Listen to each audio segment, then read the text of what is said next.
Good morning. Let's have a great day. It's a Wednesday.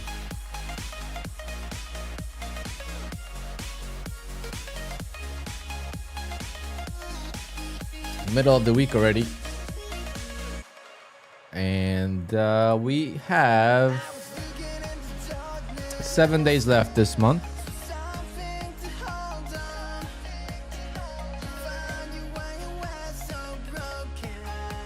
I haven't heard this song in a while. This used to be a stream opening song.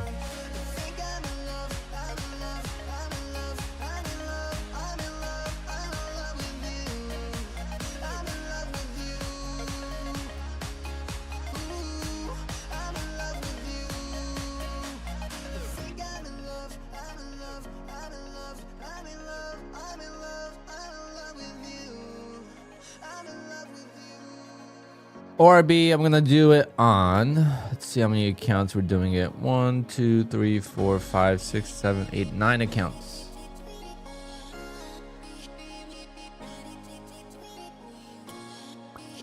I'm not gonna go for 36 ticks. It's not as volatile today as it was yesterday. It's not right now.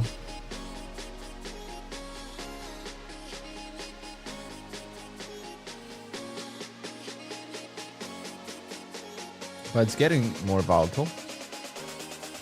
Mike, Tyler, Black Coffee Trader Needles. Good morning, guys. R5. Tom, good morning. Marco. Let's have a good day, boys. Need it. Take Profit Trader payout cleared.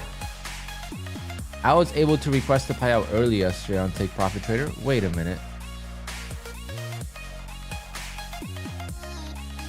It did not clear. I lied. I must have gotten an email and I thought that it was approved. Unbelievable. Take Profit Trade. I requested the payout so early. Way before midnight. Well, we're going to have to wait for that to clear before we trade it.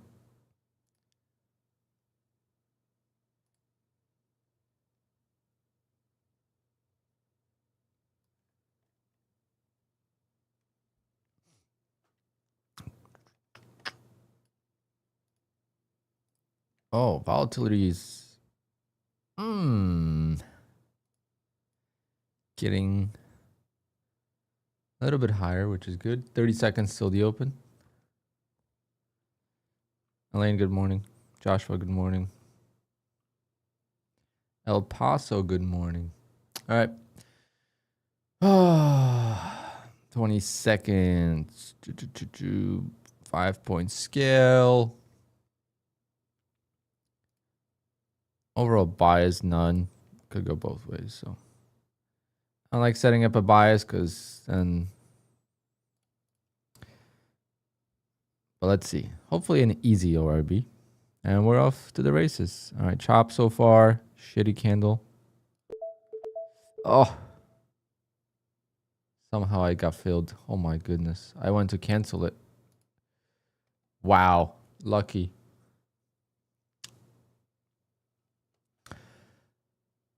Well, market's been open for 15 seconds and Alpine's already made $4,000. Yeah, people still think, oh, it's fake. You don't make money in 1 minute. Yeah, I don't make money in 1 minute. It's 10 seconds. Been doing this for 2.5 years, baby. But see how 120? Boom. It was calculated. 120. That was lucky. That was lucky. I actually hit spacebar and I got so lucky that because I hit the spacebar. I don't know how it happened. Because my spacebar cancels orders, right? So I hit spacebar. I did hit it and I got filled. Luckily, it didn't cancel my exit. Otherwise, I would have been screwed. All right, but we're ripping. All right, so what we do now, since Take Profit Trader didn't send my payout. That's freaking lame. Well, we got to prove on some Apex payouts. So we got some accounts to trade.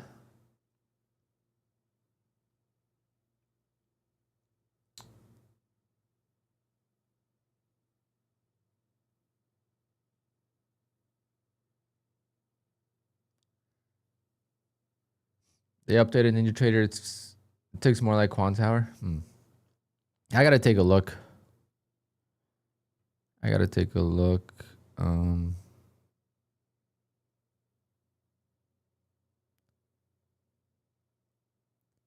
Like I want to try Take Profit Trader, and I'm not afraid of losing Take Profit Trader. It has nothing to do with that. Like if I take an ORB on Take Profit Trader and I lose it, I'll be a little bit mad, but I'm not gonna be. That's not my concern, because I did notice that Lucid lagged yesterday, but execution was fine. Like even today, Lucid was exactly to a tick the same as my Apex.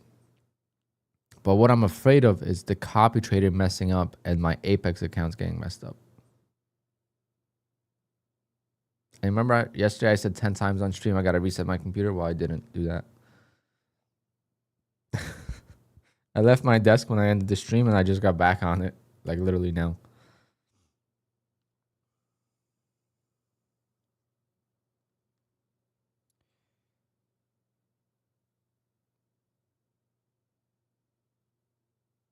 But, what do we trade now? Kind of bummed. I was hoping to just trade my TPT account. Oh, wait, I do have a new TPT account. I got to activate the 50K. We could try that. But the 50K is just a little scary. We're going to do one contract on the 50K. Let me activate this bad boy. Go to pro. See, I got to pay $130. It's not fair, man. Why do streamers got to pay activation fee? It's a scam.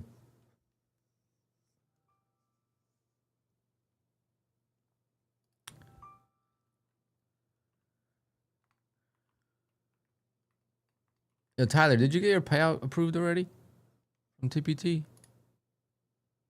That's lame.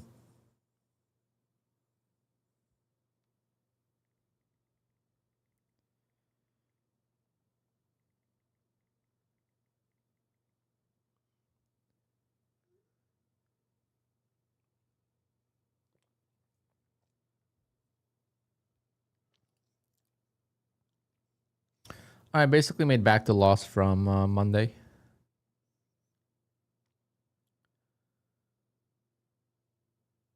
But on Rhythmic, Johnny, or on TRADEIFY? All right, we're going to switch over to the dark side over here for a little bit.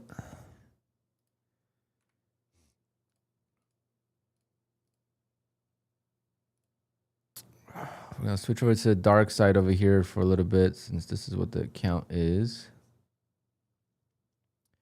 I kind of need my... I need my chart from QUANTOWER, because I just see the price a little bit differently, so we're going to do it this way.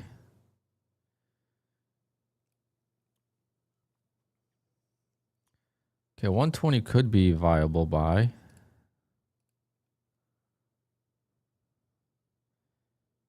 But that's if it's going to continue higher. If this is a reversal like it was yesterday, then it would not be good.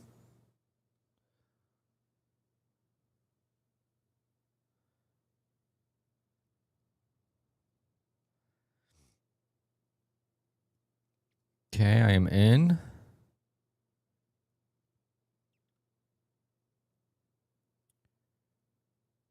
Yeah. Figure that's going to happen. Kind of same thing as yesterday.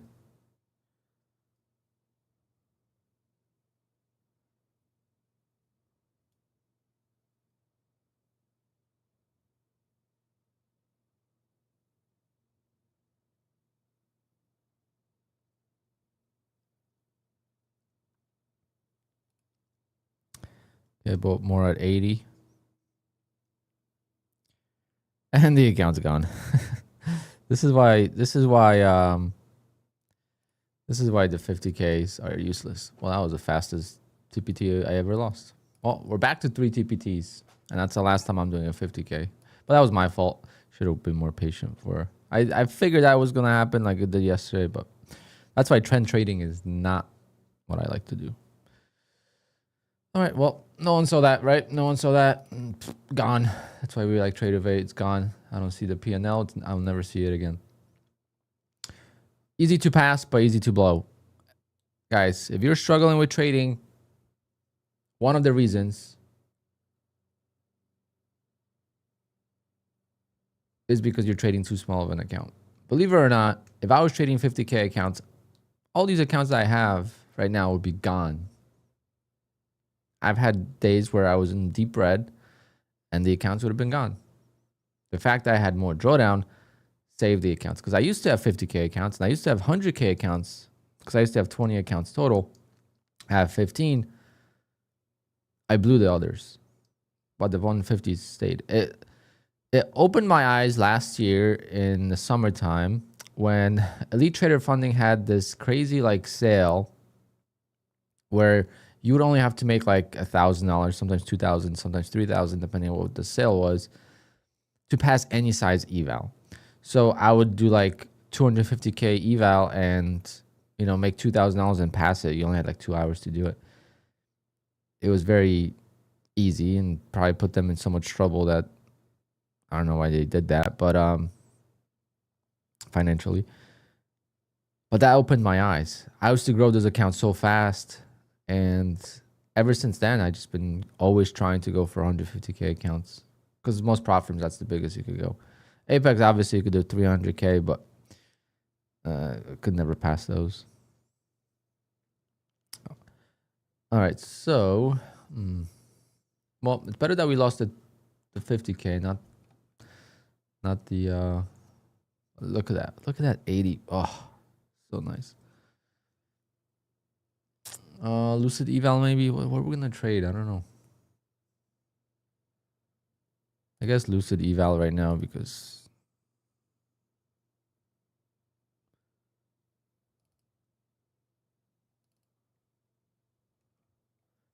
I don't know.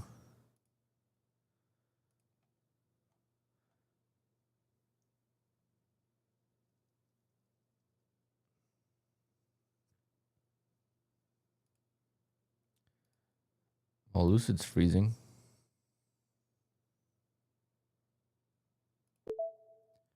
See if this works. Is there a promo on Apex? Yes, 90% off.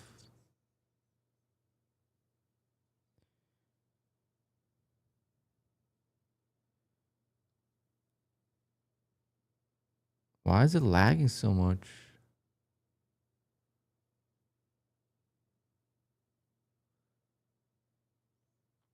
Man, I'm gonna miss Apex one time. So smooth. That leveled you? Yeah, Joey. I leveled my TPT Pro. I literally activated it and lost it within 2 minutes. That was the craziest thing I've could have done. That's why you gotta use stops, and I don't know. I gotta start using stops on TPT, because I'm gonna lose my accounts. One bad trade can't ruin the account, you know. Gotta figure it out. We'll see what I'm gonna do once they clear my payout. But they've been doing that every so often now. It's like they run it up and then dump it. They trap early.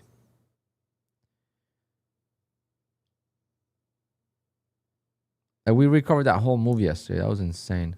Did I win the ORB today? Yes.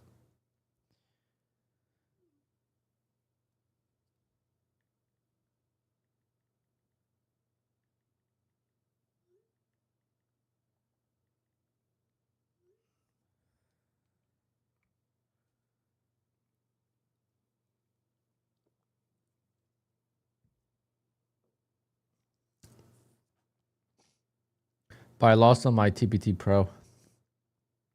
Unbelievable. That was bad.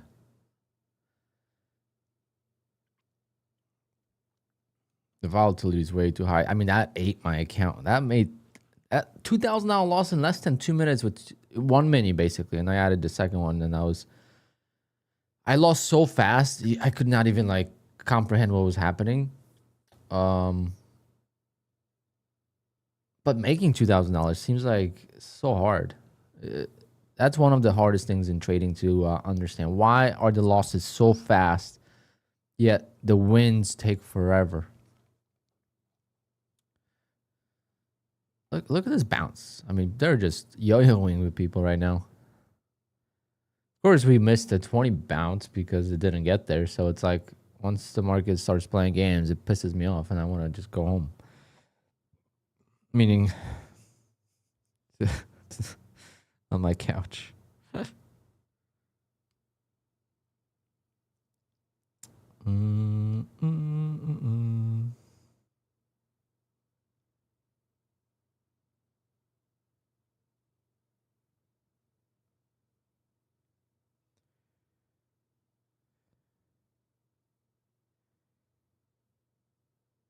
That was freaking crazy.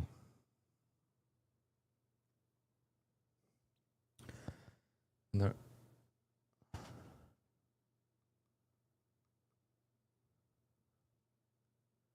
Gonna see what we're gonna do. Maybe it's a good thing TPT didn't take my payout yet.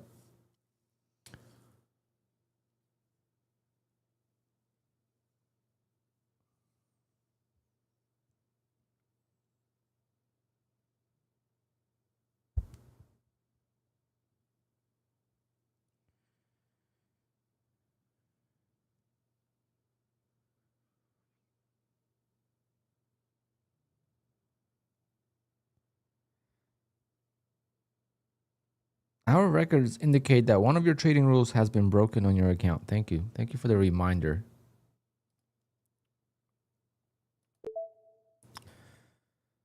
Oh, I'm just going to go short because I need to figure out this market. This is an eval.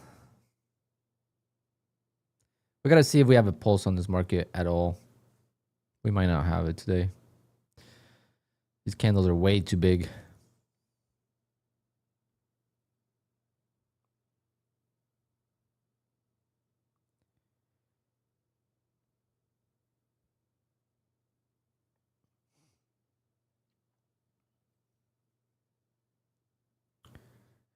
Oh, man. What a bummer.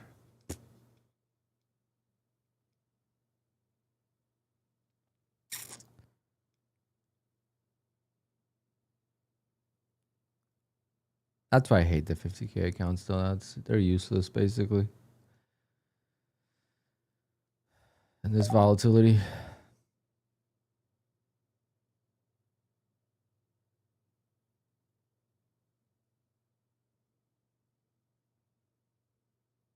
Like, why couldn't that be our first trade?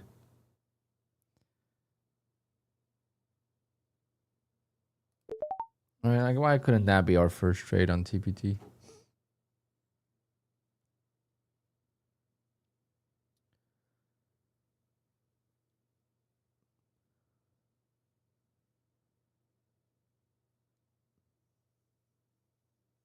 Right back up.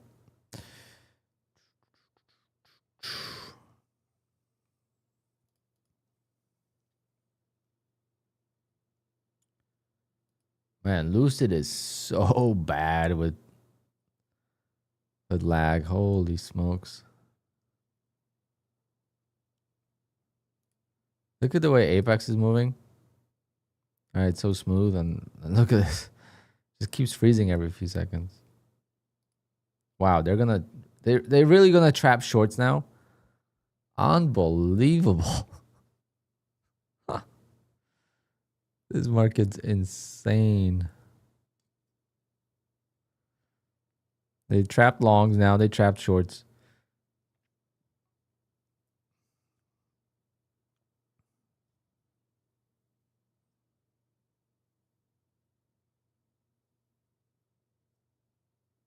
It's like if you wait for a pullback to enter, it's too late. It's a reversal.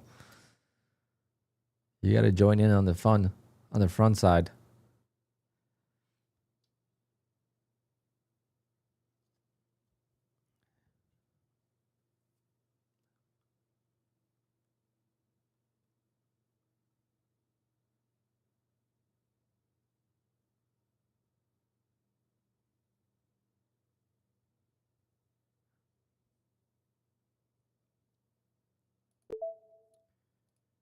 Let's see. We could join in. Oh, it's actually not bad. I like that. This is just an eval, so it's way more relaxing.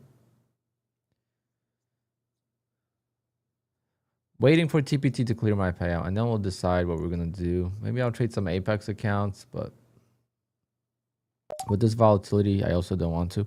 Jesus Christ. What kind of fill was it? So delayed. Wow, Lucid is so bad.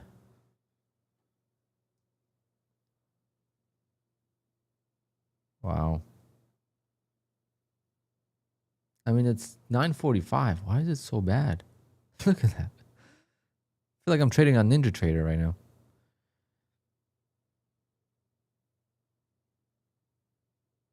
Like, it doesn't make sense. Why is it bad on one prop firm and not the other? Like, isn't it the same data technically? Do I trade end of day or intraday? Intraday, because they're the legacy accounts, the old ones. I've had them for a very long time now.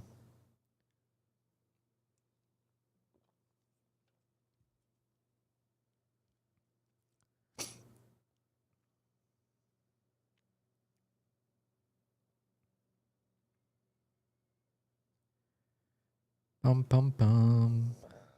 Give me like 15 points.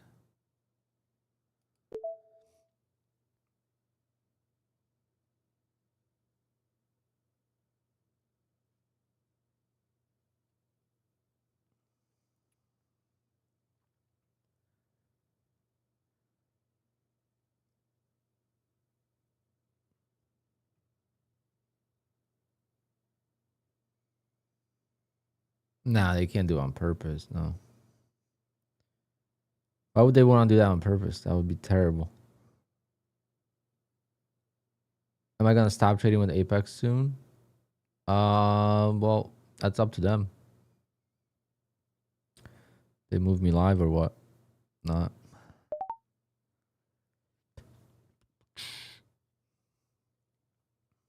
I have no reason to stop trading with them.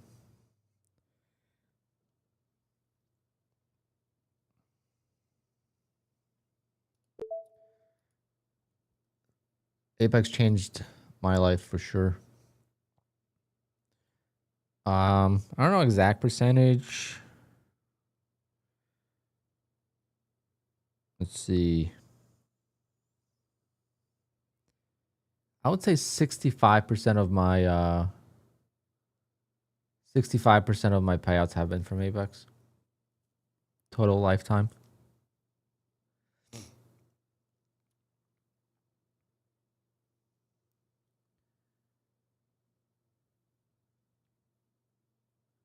Yeah, you get more drawdown and you just survived way more. Like this volatility, look at this move. Oh my goodness, man. This is so bad.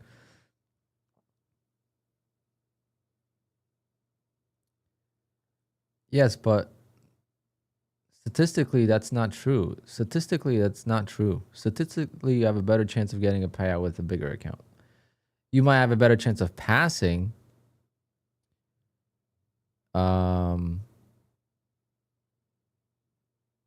No, Francis, it's gotta come. Let me know if it doesn't come. Your live should be what you have left in the accounts, not the approved.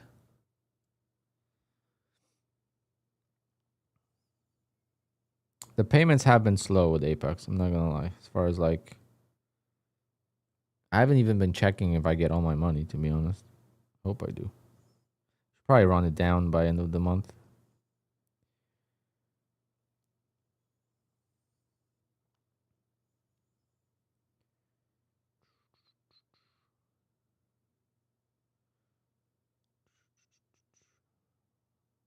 Oh yeah, I got it. Got a nice check today. Let's go. Like, why I have so much money? I like the payout when you receive a payout and they sent it together and actually grows your bank account a little bit. I don't know, this probably sounds funny, but wow. All I have to do is hold.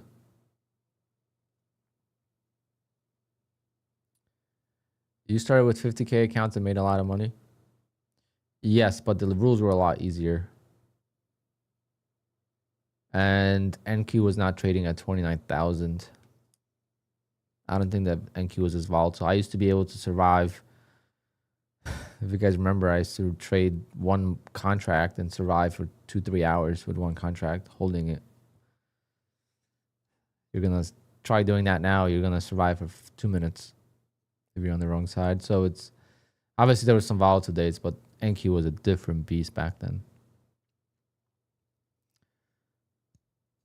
I'm not saying you can't make money with 50Ks. Of course you can.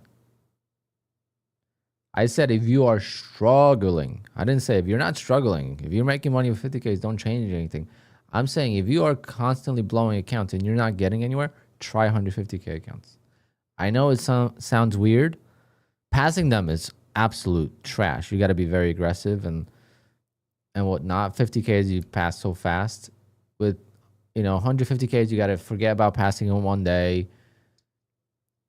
And you just got to, trade it more aggressively, but you can't pass in one day. You got to maybe get prop firms that you can't pass in one day either. That would kind of help you to not go for it. But, I used to pass Apex accounts in one day, 15 contracts and full send.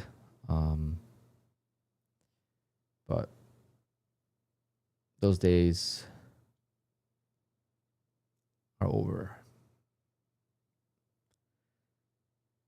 Or switch to micros. Yes, you could do that too.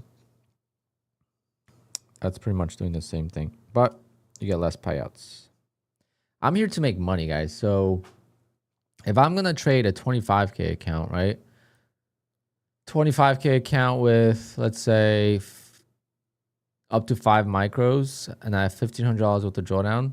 If I get a 150K account and I have $4,500 worth of drawdown, that's 1 mini. So I'd rather trade 1 mini on 150K than 5 micros. Actually, no, it would be like 1.5 minis. So between 1 and 2 minis.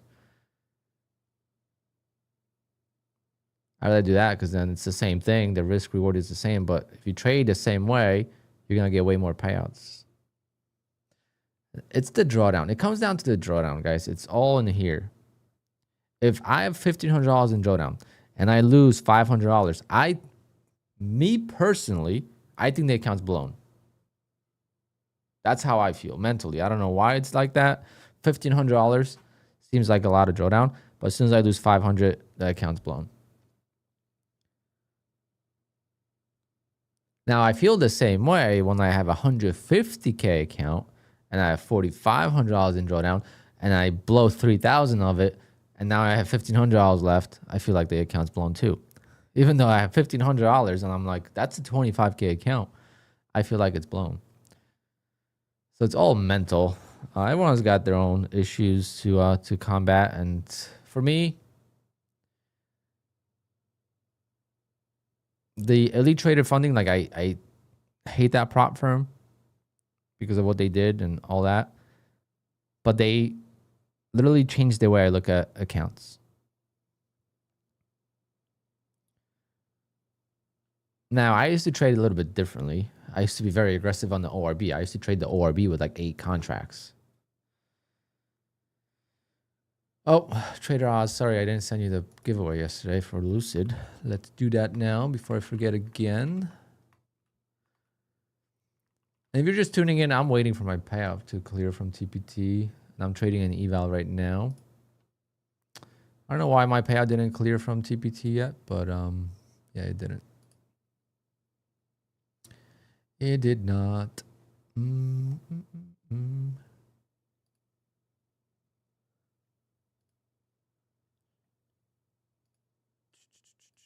I'm so happy. That machine, guys, is so much fun.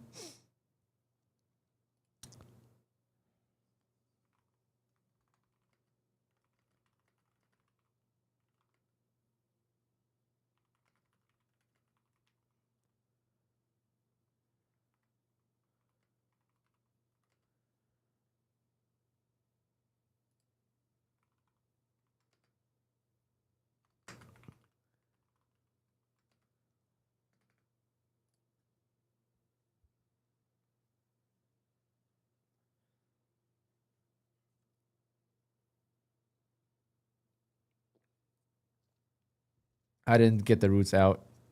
I kind of want to get something else for that. Any giveaways today? We might do a Lucid giveaway again. I'm also, if you don't follow me on Twitter, I'm doing a Take Profit Trader giveaway on Twitter. We're going to be doing that tomorrow on stream at 12 o'clock.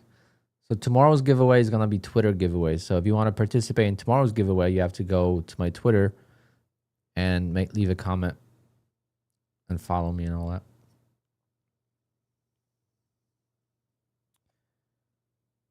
I want to get a tree puller. Let me show you.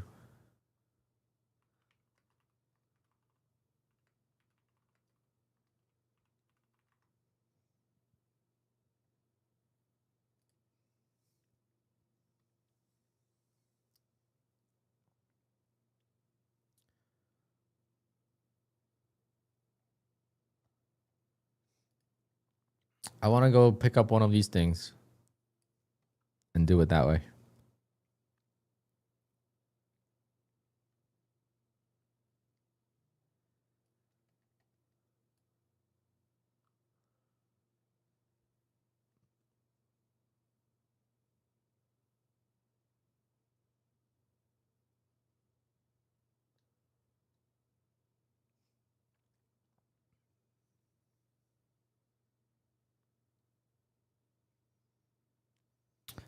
Francis, I have no idea. They said they're going to announce something about that. It says on the dashboard if you log into Apex.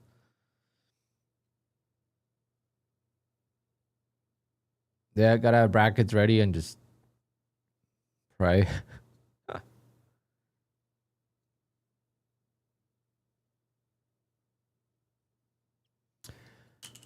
Oh, that's a good way to look at it.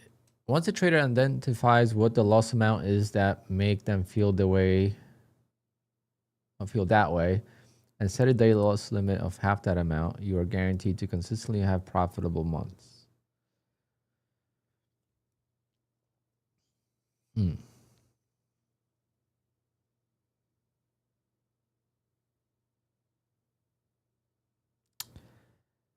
That is only true.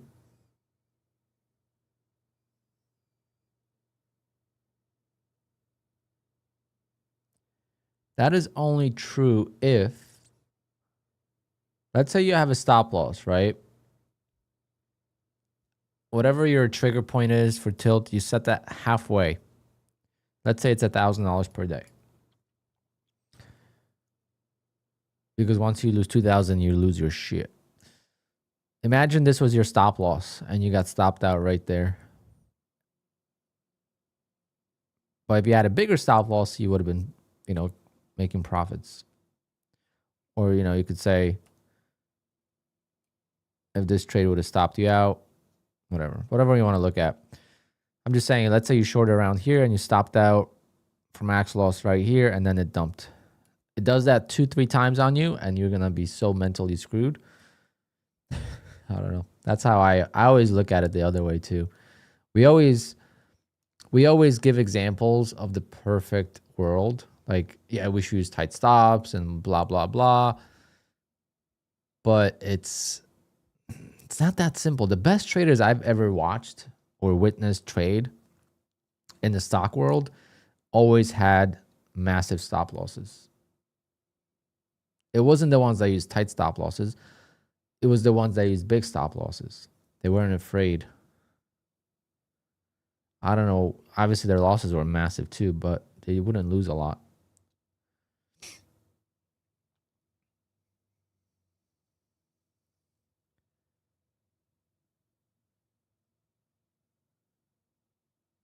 Wait, so that worked? You had no drawdown and it worked?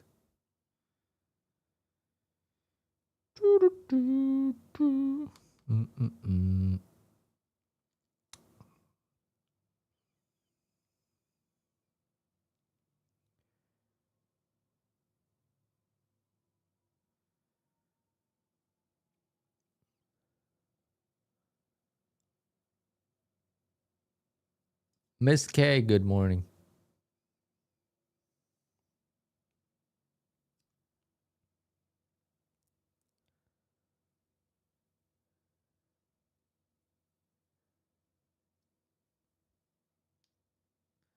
What a volatile market today. Holy smokes.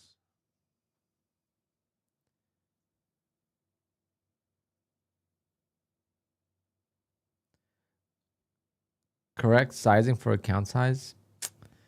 You know, I'll tell you this. Some of the big traders, they only keep the amount of money in their account how much they're willing to lose.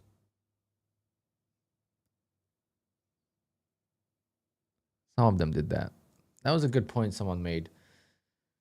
I know Tom Hugard talked about it too, but I've heard it before. If you're making like shit ton of money trading, right?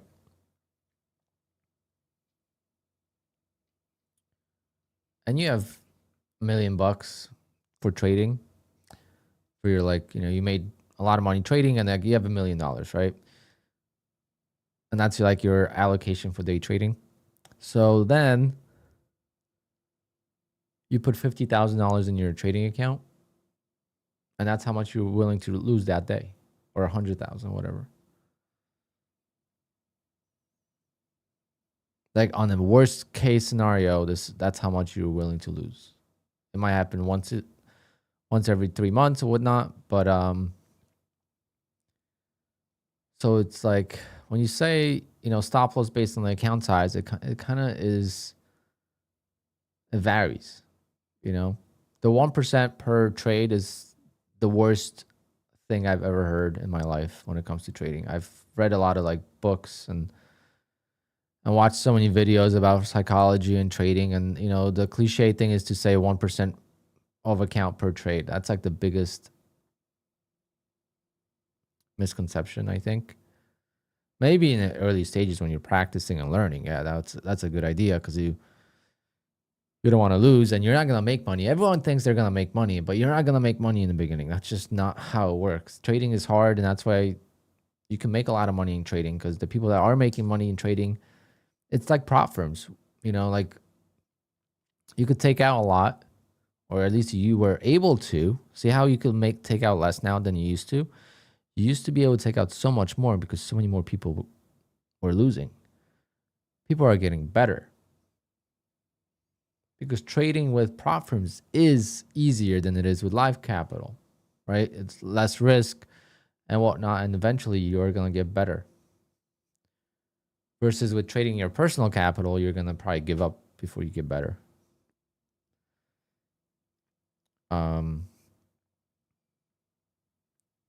So in prop firm space, so many people were able to take out those $1 million payouts because so many people were failing. Versus now, more people are making money, so prop firms are not as profitable as they used to be. So now it's capped, and you get put on live much sooner. And the live is there to protect the prop firms, right? Basically, the prop firm has put a stop loss on you, and they can't lose more money with you. And then, they just have a live account to make it look better. It's like makeup, basically. It's like a mask to make it seem like they make money off the live, but they're not gonna make money off the live accounts. It's just not possible, at least not in the scale of what they would make on evaluation sales. But I think the brokerage, so TopStep has a brokerage, and now TRADEIFY is launching a brokerage. I think in that situation, the brokerage makes the commission. Commissions add up quickly. So I think on commissions, they can make a shit ton of money. I think commissions are definitely going to make them a lot more money than 10% profit split on. But I'm assuming when you trade with like TopStep brokerage, you don't have a profit split. I'm assuming, right? Please tell me there is no profit split. that would be insane. Bella, good morning. Bella, I see you grinding on Instagram with your inspirational posts and your beautiful trading desk. Maybe I should do that. Maybe you should teach me. Next time you guys fly in, you guys are going to come over to my house and we're going to make content.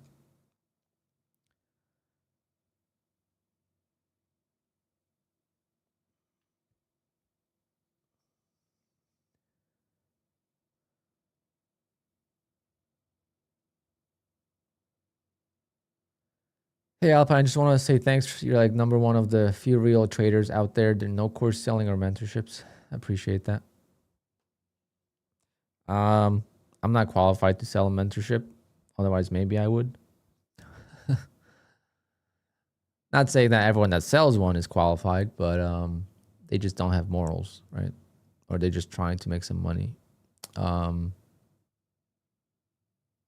I feel like affiliates. There is some stuff out there with the affiliate world where it's unfair and the people are just blowing up accounts. They're just trading whatever just to make content for affiliates, and not really trying to do their best in trading. But most of us, we're trying our best and we're just sharing our journey, and all of us that started streaming when prop firms started becoming popular, we are one of the reasons why it became so popular. Number one, I could I could probably name you 5 streamers that started streaming because of me, because I used to say every day on stream, because you get some haters, and they would say, "Oh, you make more money with affiliates and blah blah blah," and I was like, if you think we make so much money, then why don't you just start your own channel? And I said it to everyone. Everyone was asking for like advice on trading and this and that. And I said, I always ask, do you work?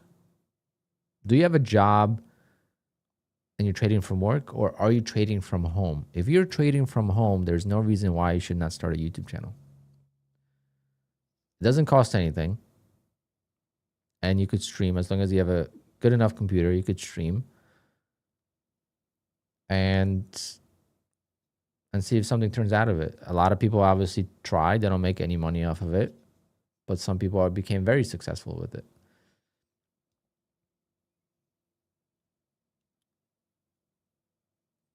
But with streaming, there's no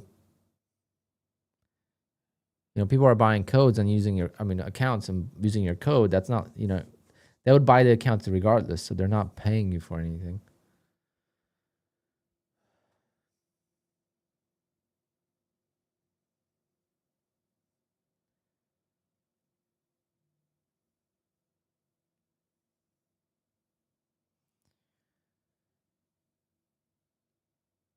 Yeah, prop firms definitely make trading a little bit easier when it comes to like emotions. It's not that much easier in the sense where like you can make money, but as far as like being scared of losing,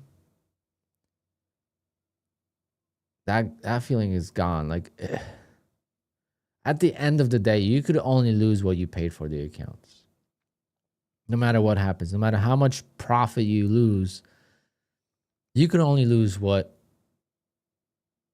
you have paid for those accounts. Now, it could be the same in the world of real trading,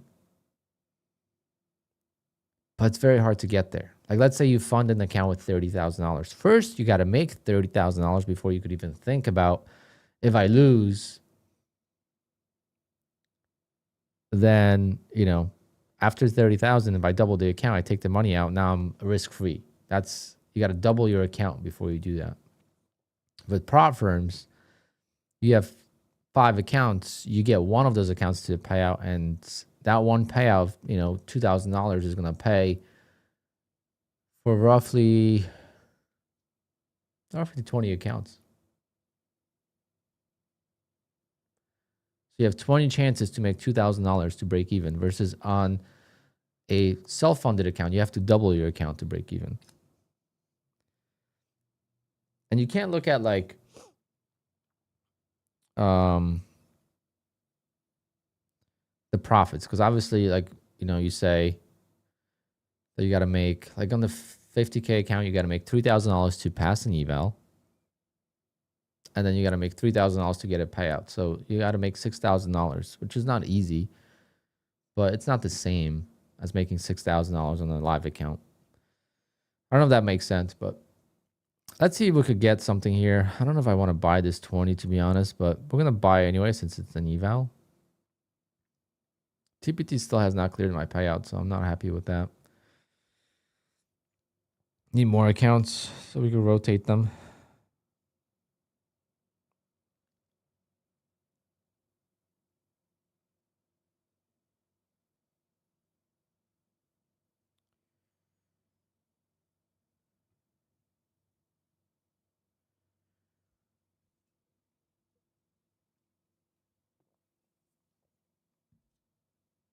I requested yesterday. Let me see.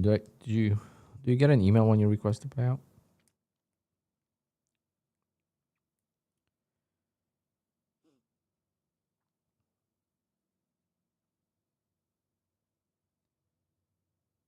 No.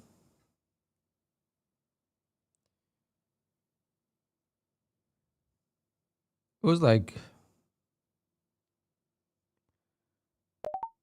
at nighttime, obviously. Meaning like it was after like 8:30. But before 11 p.m. Because I know on TRADEIFY you could request right at pretty much after close or soon after close.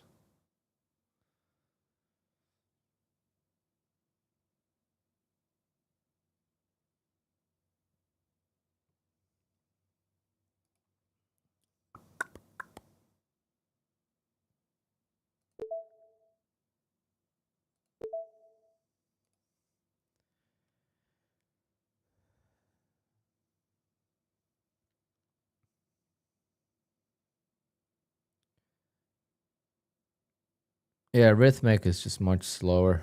It's always been much slower. Like for example, when you fail a pro account or eval account with Take Profit Trader on TradeEvade, you get an email within a couple of minutes after failing that you failed. On the Rhythmic, you don't get the email till way after close.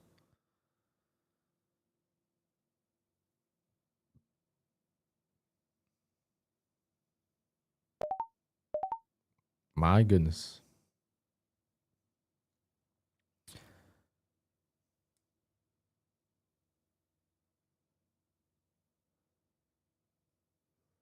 Why are we freezing so much on Lucid, man? Oh my god, are you kidding me? Watch this.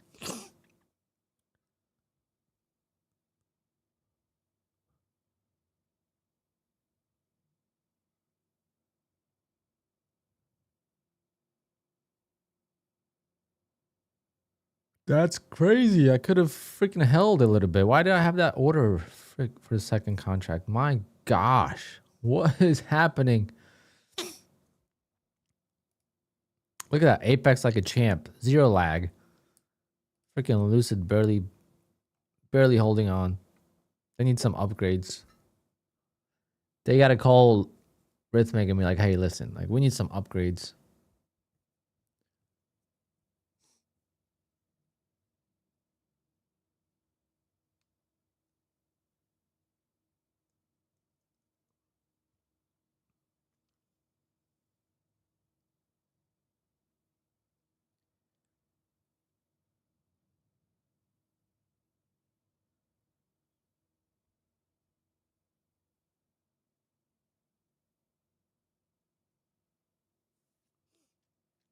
Well, I bought the bottom there. Would have been nice to hold it.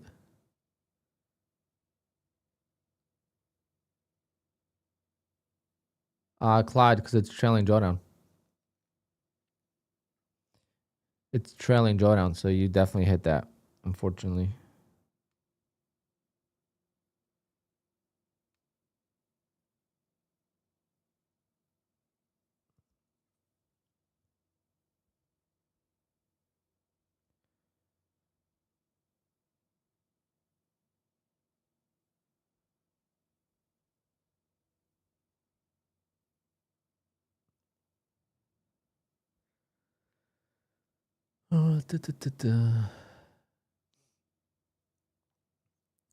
Guys, what's the news? Gotta be something.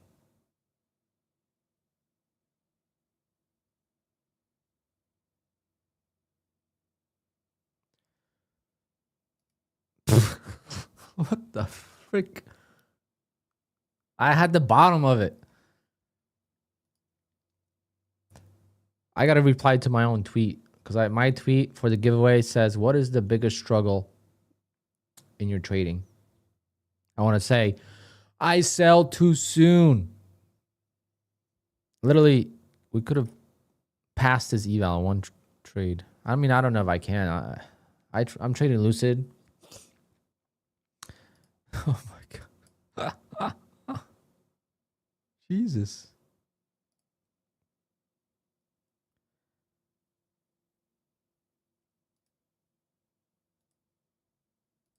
I'm just gonna place an order because I don't know what the hell is happening.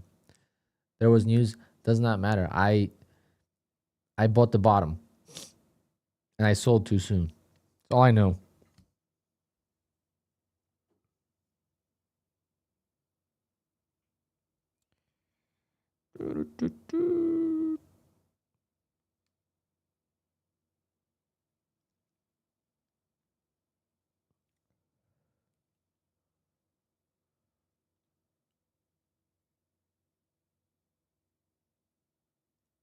I took 25 points on that and I felt like that was a good trade.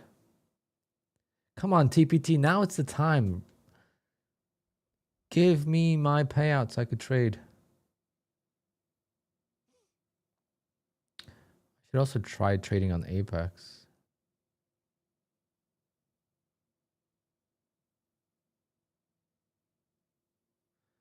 How is one of my Apex accounts, the balance so low? 586. How is my balance so low on this account? I don't get it.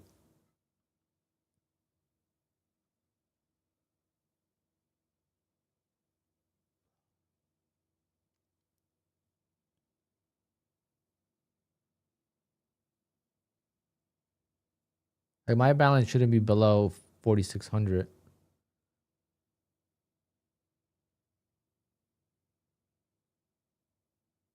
I don't know.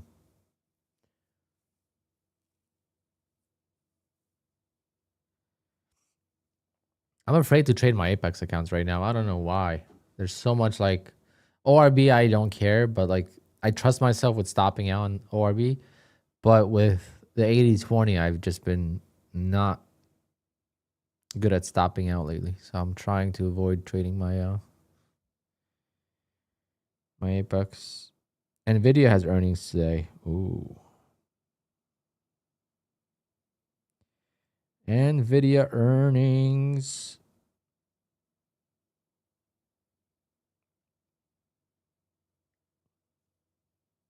I own quite a lot of Nvidia. Big chunk of my portfolio is Nvidia.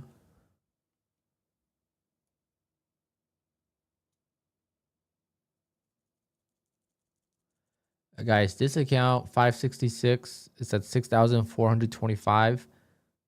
I am pretty sure that today I could take out that payout full 6,425. It's uncapped. I don't know if I should just take it or should I try to grow it. I think I'm just gonna take it because they're not gonna let me keep taking more payouts.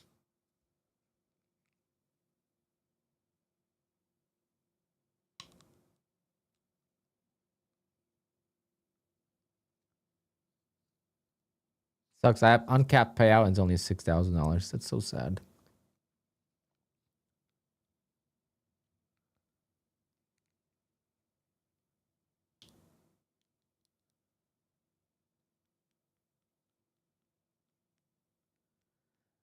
FOMC minute doesn't do much.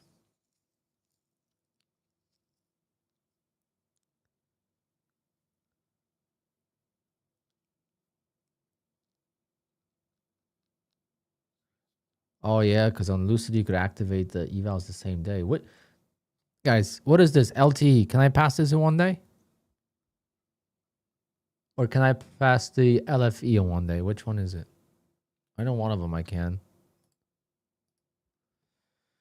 Oh, I'm like an old grandpa when it comes to prop firms nowadays and the rules.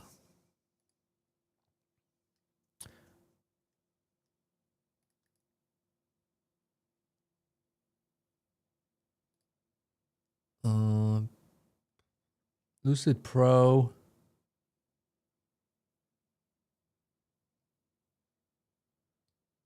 Pro one day. Okay, so Pro is LT. All right, so this one we could pass.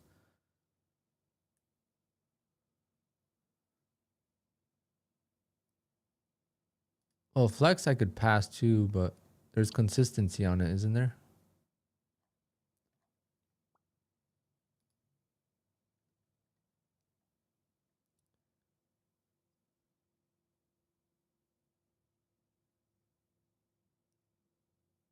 Yeah. All right, let's try past this. This volatility is insane. Maybe we could try past this. That'd be pretty sweet. It's a long ways to go though, because we took a loss on it yesterday.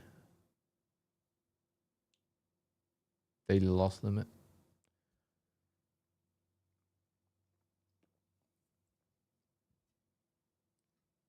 Could have had it.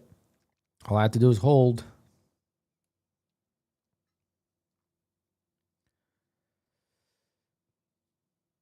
But no one called me telling me there was going to be news. Did TPT increase the 150K reset to 199? Yes, they did. That's why last week I was going ham trying to pass the TPT pros. I passed 3 of them on the 150K, and I passed 150K, which I just blew today. So I'm not doing 50Ks anymore.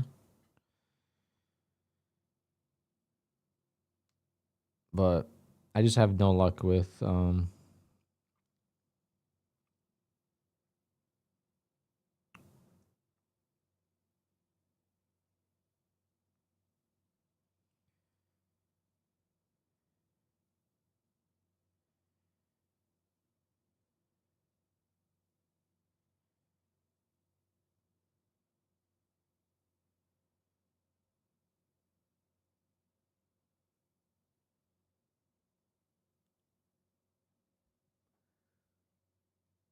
why don't I have alpha features code? Was never really like a fan of them because it's so expensive. Do you think TPT will give me a credit for their activation fee if I paid full price for any val? Jim, you could email them. Someone said that, I think on Monday they got it back. Email support at takeprofittrader.com and they might be able to give you the credit and the money back.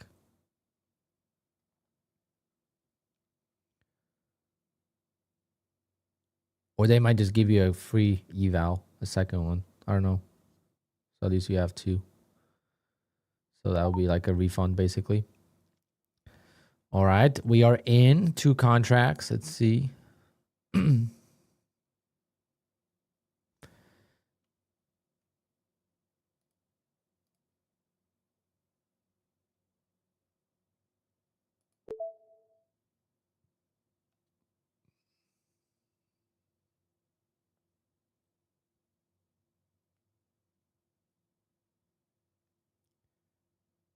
That'll be 20 points right there.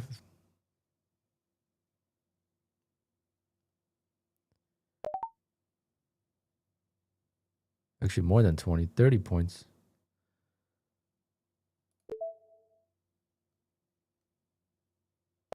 Let's go. What a banger of a trade. I think I'm going to sign up with Funded Seat, though. I think I'm going to do a sponsorship with Funded Seat. Kind of silly not to at this point. But I'll be very honest about it if I do. That'll be my first prop firm I didn't get payouts from that I would use as an affiliate. But I just want to prepare myself for more accounts. Wow, what a banger of a trade. That was like a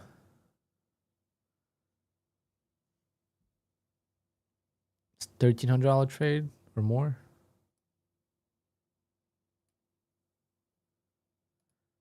What do I think about their accounts? I don't know much. I'm gonna look into them before I sign up, but they just been emailing me nonstop, and I know a couple people that are affiliates with them. So we'll do giveaways and stuff, and I'm gonna allocate some of the profits that they give me, or the monthly guaranteed, so it's like a salary almost. I'm gonna allocate some of that for giveaways.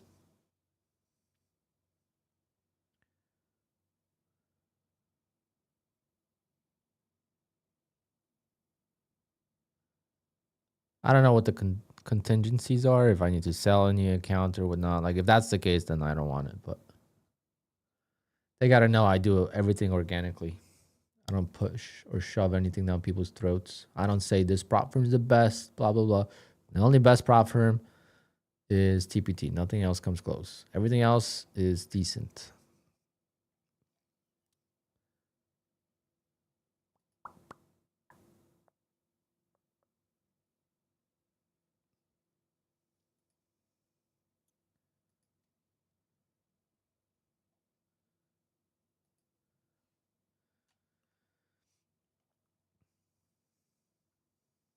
Yeah, everyone's running 50% off right now, it seems like.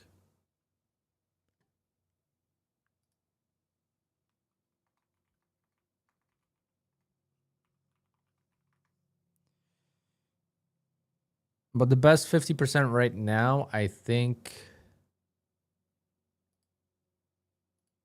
the best 50% right now is Lucid. Obviously, Take Profit Trader, but Take Profit Trader is its own planet, so that's obvious. But I think other than that, I think the Lucid accounts are the best sell right now. But you can only buy 2 accounts, so it's not like a true sale. Don't know what TRADEIFY sell is right now, but what about TRADEIFY? I like TRADEIFY. I have a code with them. I'm gonna get some accounts with them. I want those daily payout accounts.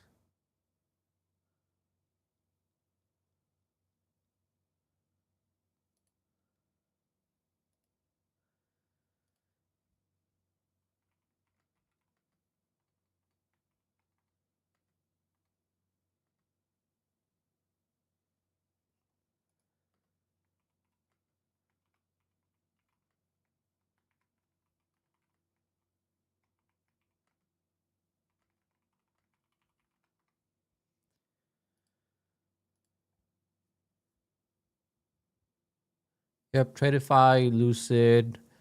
So you have like Take Profit Trader, TRADEIFY, Lucid, My Funded Futures, and then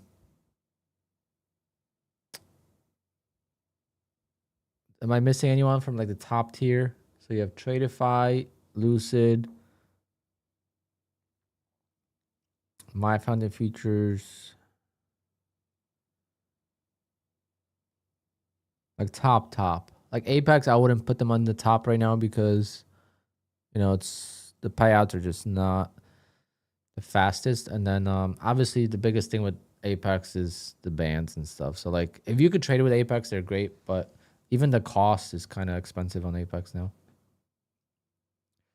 But guys, I bought 120 and you guys told me to sell. So I blame all of you guys for telling me to get out.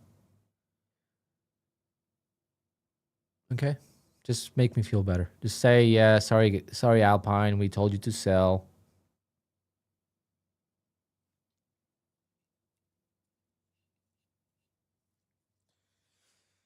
I gotta blame someone else. I can't blame myself for doing it twice.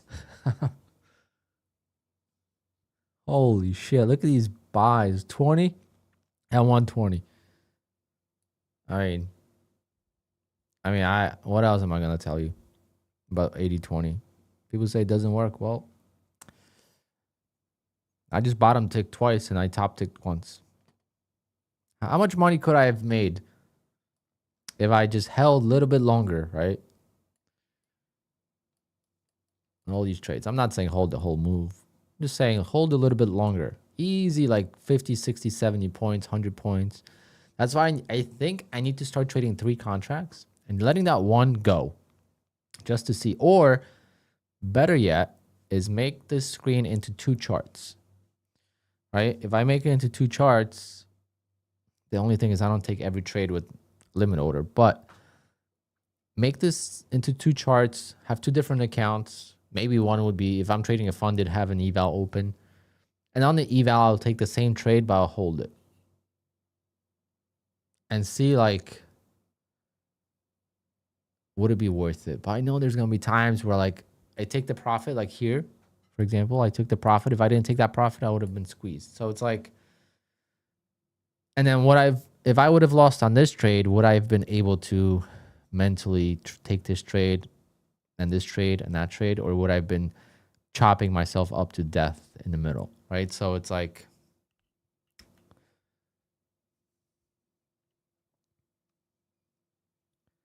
yeah, alpha is expensive. That's all I always heard. Mm, mm, mm, mm.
I prefer a bit more expensive props rather than the ones that might not be able to pay out when it's time.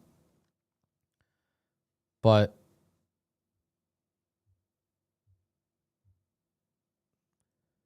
I don't think any prop firm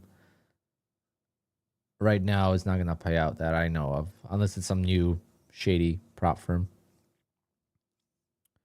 I'm not saying alpha is bad. It's just someone just said that alpha is $190 for 150K. That's not bad at all.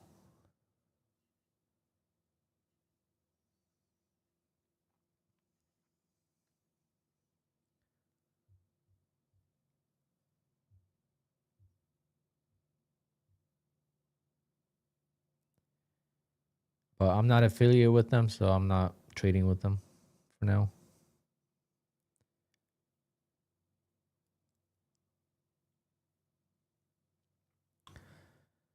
I'm going to try funded seat if they pay me what I want, and we'll see.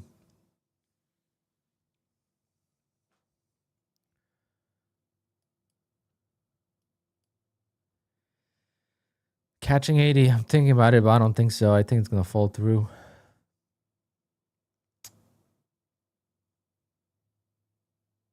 Well, let's see.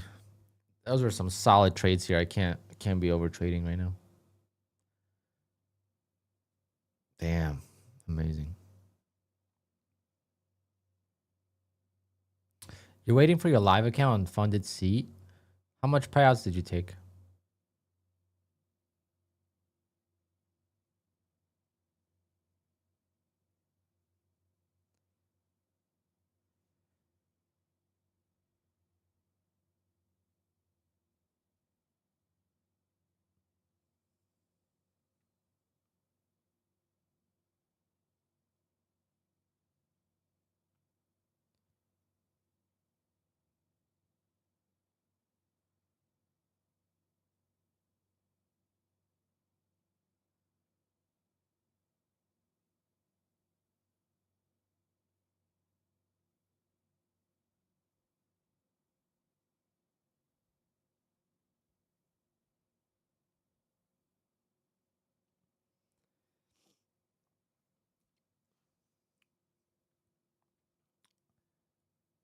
What's the word on trade day? Trade is not bad.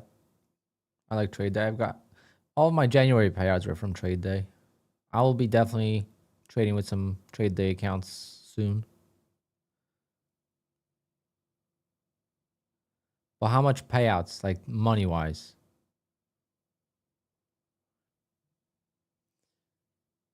Let's see. Like that's what I'm saying. It's so hard to like. It's so hard to make money with any prop firm. Like if you go to live after 4 payouts, that's bad. I'm sorry, but that's just bad.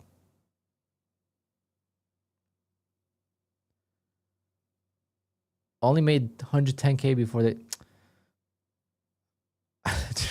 Joe, you're sounding like you made 20 grand and they made you go live. Like Elite Trader Funding sent me live after 11K. Okay, now that's quick.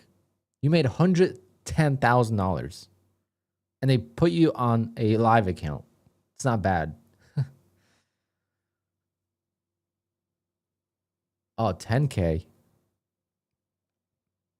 Oh, okay.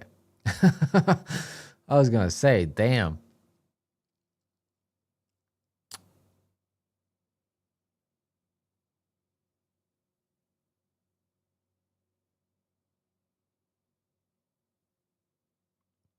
Is Apex about to bring me live? If I was on the new accounts, for sure I would be on live already.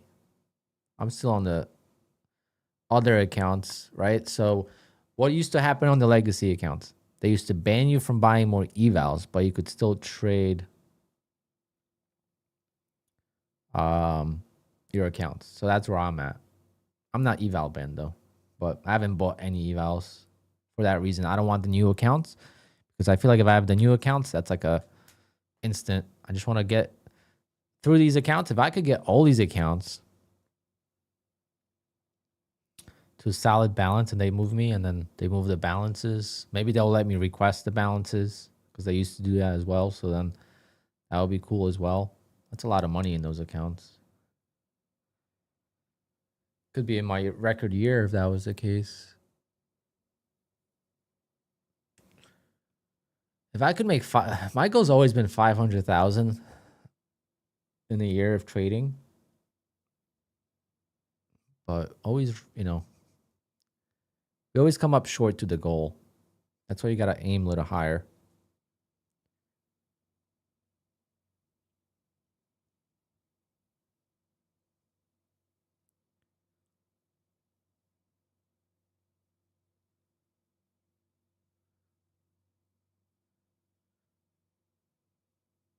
The pro my funded futures has 100K payout. Yeah, I've seen those crazy payouts on my funded futures. Definitely want to give them a try.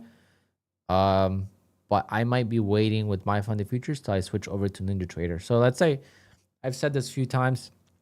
Let's say if I can't trade with Apex anymore, or the Apex Live is only on Tradeovate, and then if I ever have to trade with Pro Plus, for example, that's only Tradeovate. Like I want to make the switch to Ninja Trader so I could trade all the Tradeovate prop firms.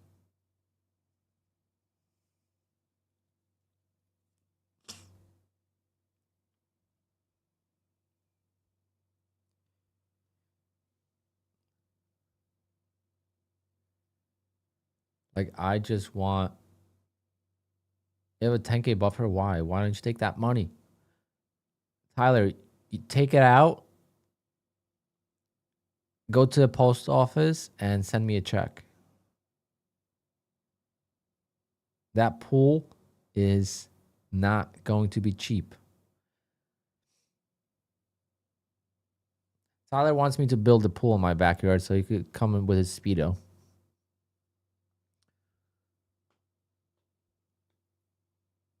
I always said no to a pool, but if Tyler wants it, then maybe.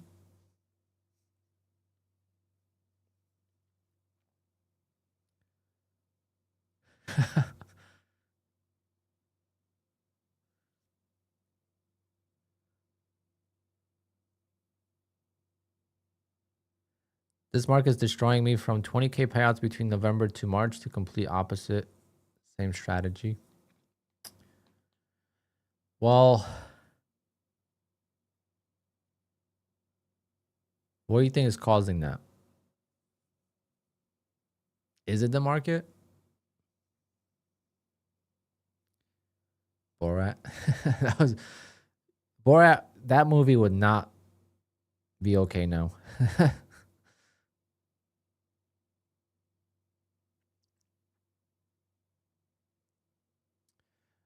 My question wasn't clear. What's stopping you from just moving to Ninja? A couple of things. Number one, I have too many Rhythmic accounts. You can only have one Rhythmic connection. So at this moment, I have too many. And number two is the fact that NinjaTrader charts lag. They don't lag in the sense of they don't have the refresh rate that QUANTOWER has, basically. On NinjaTrader, it's like 5 FPS, so 5 frames per second refresh rate. On QUANTOWER, it's much higher, so the charts just move a lot smoother. So for the ORB specifically, it's very good, but also like I remember trading with NinjaTrader, and you just like you have a take profit order, right? You have an order for take profit, and like you hear the sound before the candle goes there, or you know, if you have the sounds on. The new NinjaTrader update actually fixed that. That's good. But yeah, Leon, I did hear that there is an app or a plugin to increase the refresh rate. So that's what I'm gonna do.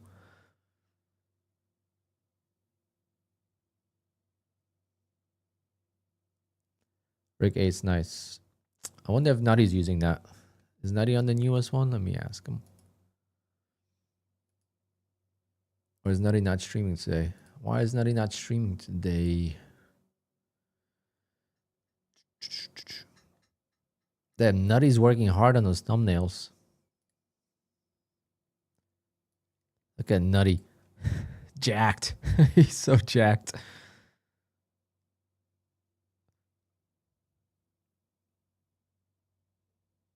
Ooh, Nutty's about to hit 20,000 subscribers. Let's go.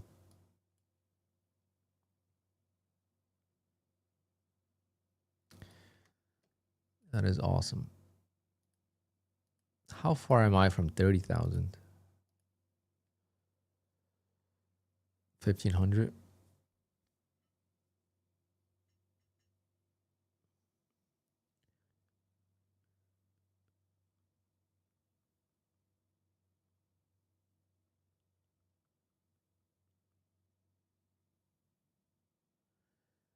I'll take my time, make $100 or so, then I'll start sizing up and trading faster, and the market is moving faster and gets destroyed.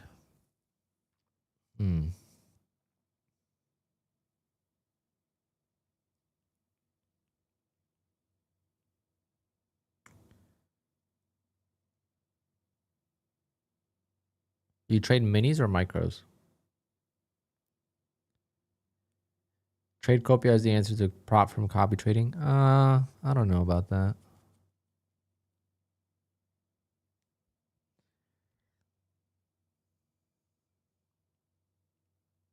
I mean, it's not bad, but same as trade sinker.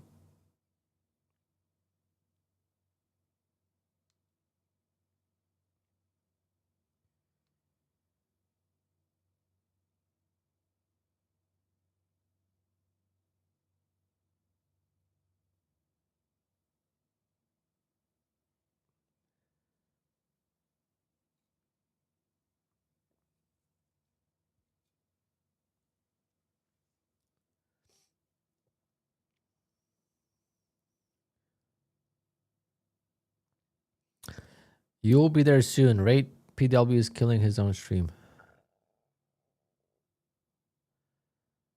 Huh? What's PW up to? I haven't watched PW in months. I just see some snippets on Twitter, but I have not seen anything.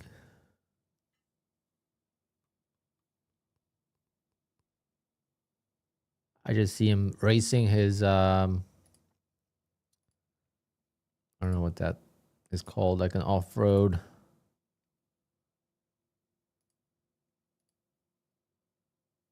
buggy or whatever the car is. All the cussing? I don't think. I don't think that's gonna ruin him because that's what he's always been.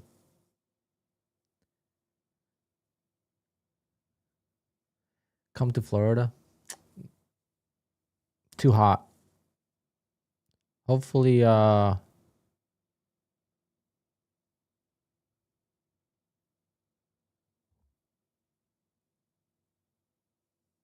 hopefully, MOT is gonna happen again.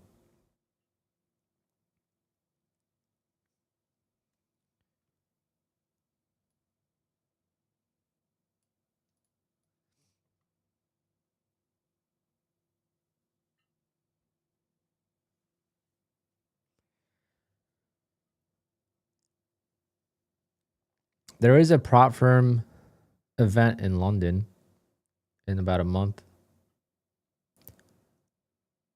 June 26th, 27th. I could go, but I'm not going. It would be really cool to go, but I think I'm working. I'm assuming I haven't checked, but like maybe I'm not. But like I used to be packed in June. Yep, June 27th, got a wedding. Yep.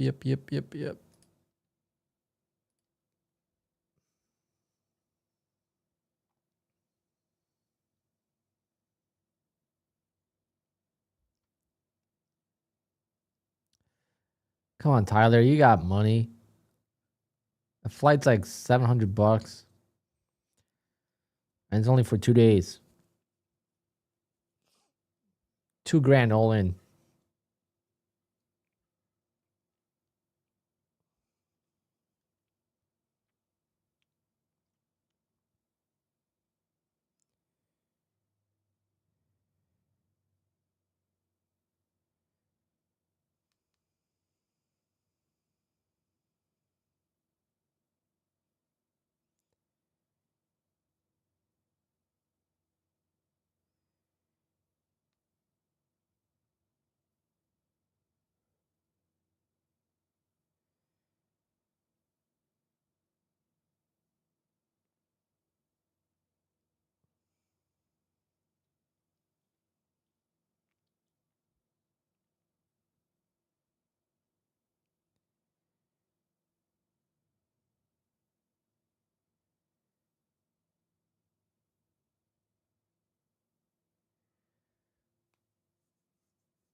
How did I feel when you DJ your first event? Oh yeah, I could not mix.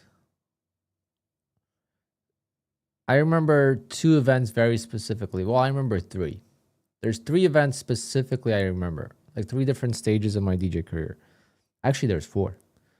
Okay, so number 1, first ever party. I was just a DJ. So like I was a trainee, but I was the main DJ for the Sweet 16. That was my first ever Sweet 16. First ever party I ever did. It was January of 2006. And I could not mix. At home, back then we were used to use like CDs, and you had to use your headphones. There was no like, now you just use a computer and everything's on the screen. Before we used the computer, but we had the music on the computer, but we couldn't see anything besides the basic information about the song. So you still had to use your headphones and all that. I just could not focus and I couldn't hear, could not mix. I was so nervous. So that was the first learning experience. It was fine though. People don't really know, especially at 16 years old. Then second big moment was DJing in a club for a teen night. And that was already when I was pretty experienced DJing. So it was just a way different feeling because it's not your equipment and you could not hear anything. It was so loud. I could not hear the headphones. Like I was just panicked. So that was another experience. The most nerve-wracking experience though was my first solo Sweet 16. So by myself, I had to MC, set up the equipment, and DJ by myself. It was a small party, but I got there so early and I could not find. So we used to use like an all-in-one DJ system. So I had like a computer built into it. The screen, it's like a small micro PC and whatever. I could not find the power button on the computer. That's how nervous I was. I had to call my boss and be like, listen, where's this power button? I can't find it. It was like right there. Like I've used the computer for like probably at least 6, 7 months already, maybe a year before I did the first party.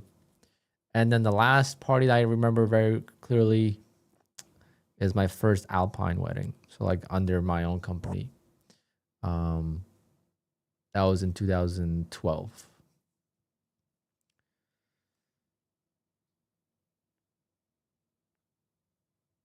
Oh yeah, it's like trading. It's almost like trading where you kind of just get like blinded and you get nervous. Like in the beginning, like if you gave someone a funded account, like they would just get so nervous and they freeze, they press the buttons at the wrong time, and just now, like I don't get, the only thing I get nervous about nowadays is traffic. Like this weekend on Friday, I have a wedding which is going towards the ocean, the Jersey Shore. It's not at the Jersey Shore, but it's in that direction. So I am petrified of traffic. This Memorial Day weekend, Friday. So I got to leave way before the traffic starts so I could beat it. And that's the only thing I'm nervous about on Friday. The wedding itself, not worried one bit. Make my $5,000 or something like that and call it a day.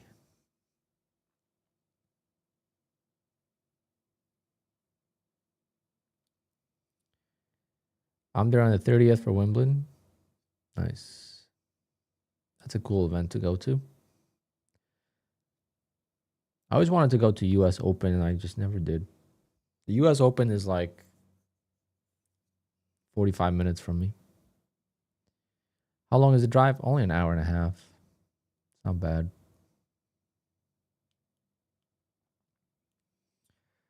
Miss trading. Delete that. The prop firm owners are watching.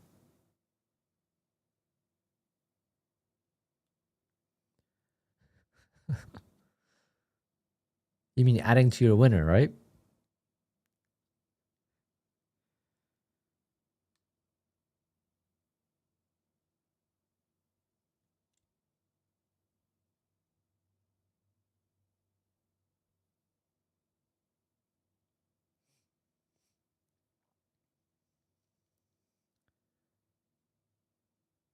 Didn't you say you were the cast of Jersey Shore? Yeah, I was on the show a few times. I made an appearance on the Jersey Shore probably 3 or 4 times. Or at least I was being filmed. I don't know. I don't watch, so I don't know. But that was not my company. That was through someone else.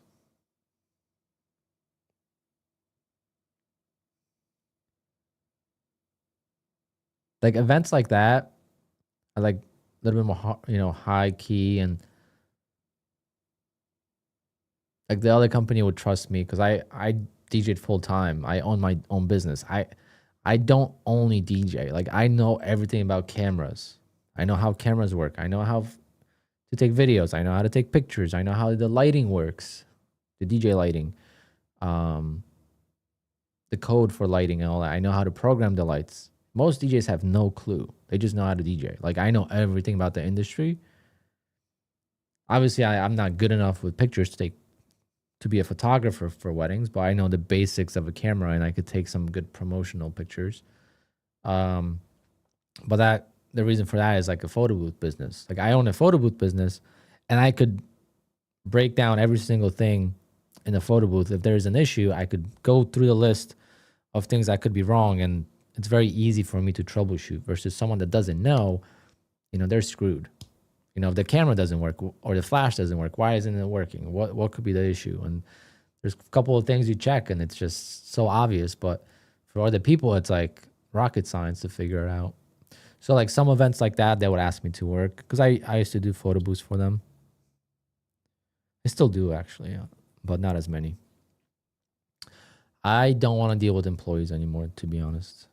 Dealing with employees for the photo booth business was just not it.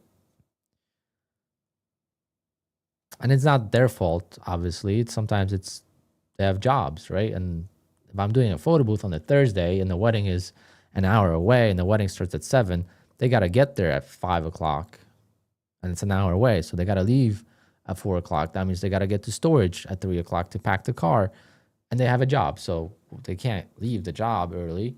So like stress like that is just it's not worth it. And to be honest, I used to make, it's $700 per photo booth event. And that's been the same for 10 years. My costs have gone up. Equipment and paper and all that. I pay my employees more. So like, and I'm in the higher tax bracket. That's a big factor. Like you don't think about it, but like now with trading and YouTube, I'm in much higher tax bracket than I was. So I make less of that $700. So it's like I decided to just kind of step away from it and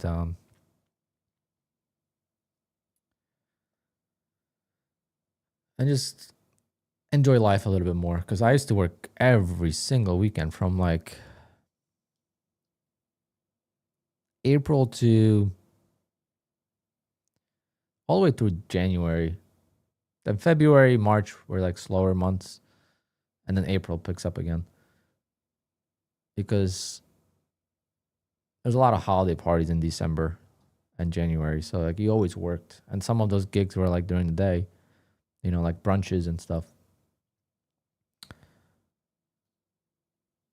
So like you're working every weekend. You don't see like anyone that doesn't work weekends. I have a lot of friends in the industry, so it kind of works out, but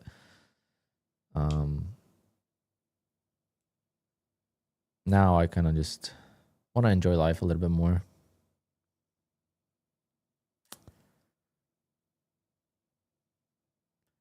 Has anyone ever come up to you while DJing and mentioned you're trading? No, but I've DJ'd a couple weddings for people I met online, and then in the trading space, and then I had someone come on stream and said I DJ'd their wedding.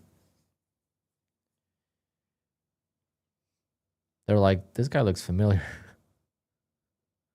Does your DJ business make more than trading? No, the most I've ever made with DJing was around 200,000, which was a lot for. That's DJ and photo booth, but that's not having a life. Like that's grinding every day of the week. Because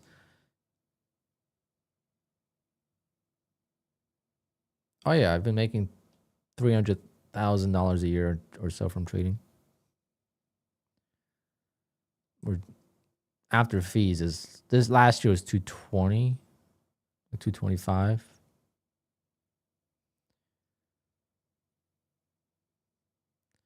Can't believe people pay for a DJ when they can use a Spotify playlist. It's so different. Can't compare the two.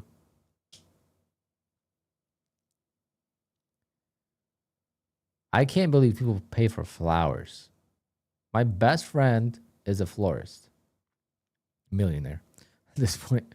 Well, like he's one of the few people in my life that knows how much money I'm making. No one really knows. My accountant knows. And like 2 or 3 people know. No one else knows. And he's one of them that knows. Because he understands. And the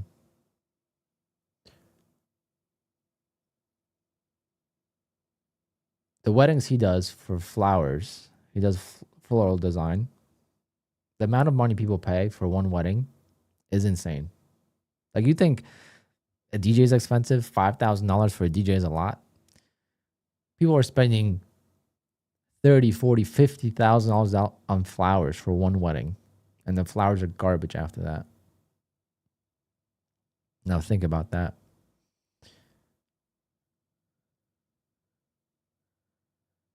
Oh no, he he's got it down. Like he's a great florist. Like he's been featured. He's got crazy Instagram following, and he's got the right clientele. When people have money, they spend the money. It's like you have to find the right clientele. You know, you're not dealing with people that are shopping for the lowest price. You're dealing with people that want the highest quality of work. You want people that want the highest quality of work. So they're not looking for cheapest. They're looking for the best. And at that point, if that family, you know, maybe the dad of the bride or whoever's making $5-10 million a year, you think 50 grand to them is a lot? No, they don't even know that they spend 50 grand. You know, like it's how it works. Like I was saying the story about my skid steer that I bought for 30 grand. To most people, that's dumb. I had a couple of people message me on Instagram. It's like, oh, how much you pay for that? I'm like 33,000. They're like, whoa. Everyone's expecting it to be like 5,000. Like for me, it's like if I don't need it, I'll sell it. It's like maybe I'll lose 10 grand on it. I really don't care. It's fun. It's gonna help me with my house, and I'm gonna learn a new skill.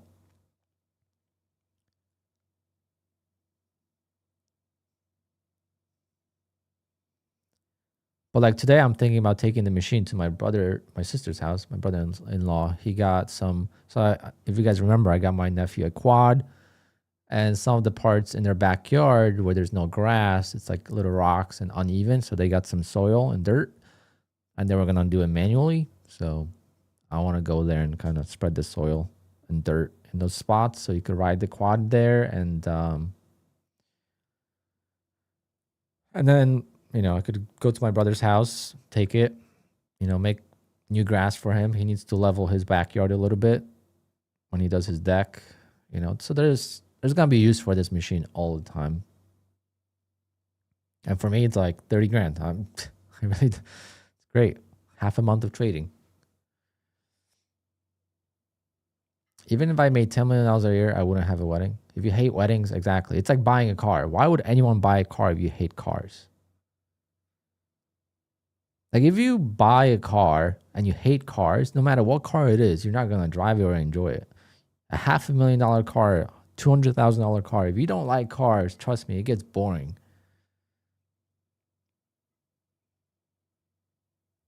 Like I like my car because I love motorsports and I love Porsches, and I just wish I had a convertible Targa. That's the only thing I wish. But if I didn't like cars, like I don't care for SUVs. That's why I haven't really bought a new SUV. I have a Jeep Grand Cherokee, and it's great. I could throw my golf clubs in there when they're dirty. Could throw my shoes in there, pack DJ equipment or photo booth equipment for my guys if they need to take it. You know, if it gets bumped or scratched, I don't care. At Stop and Shop or ShopRite, it's just a great car. And it does everything I need it to do. It's got technology. It's got Apple CarPlay. It's got screens, digital. Everything's digital. It's a big car. I like the big car. And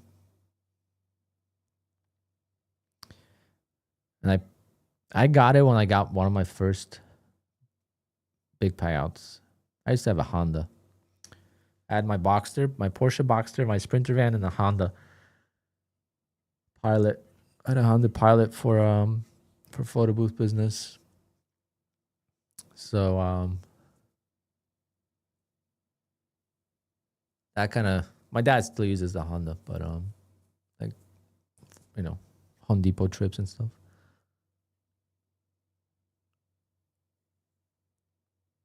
But one of my first big payouts is when I got the Jeep.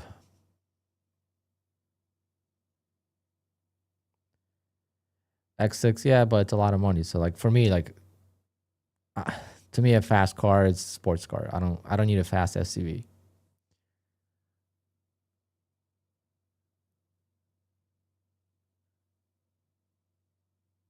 That's the thing. I'm not a huge fan of SUVs because it's never gonna be a sports car, and it's so expensive. But I do like the Cayenne. The Cayenne GT, if I could get one day, I'll definitely get it.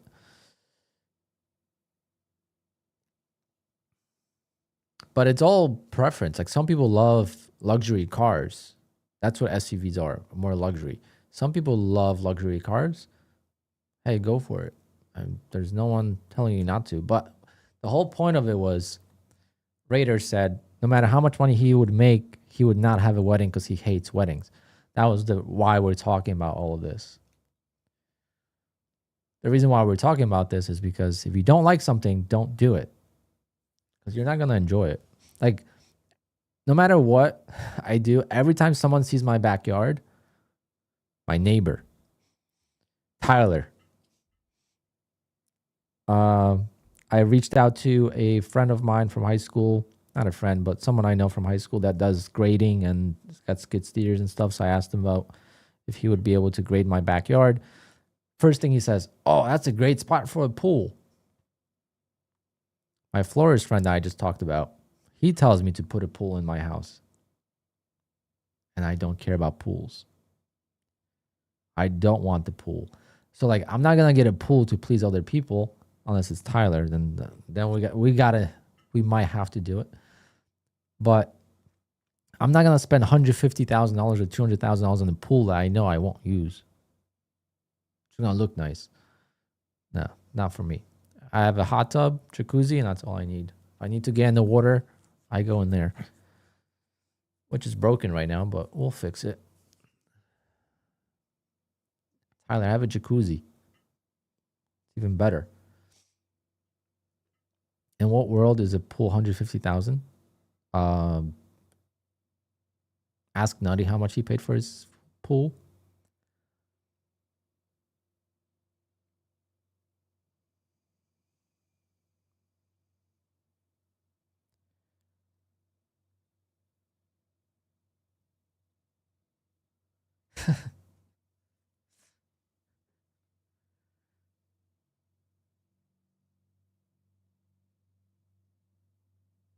The in-ground pools are very expensive.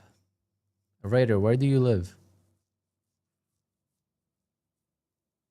Because it obviously depends where you live, I think.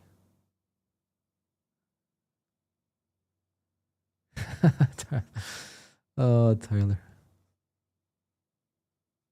Inflatable hot tub? Yeah, my neighbor has one.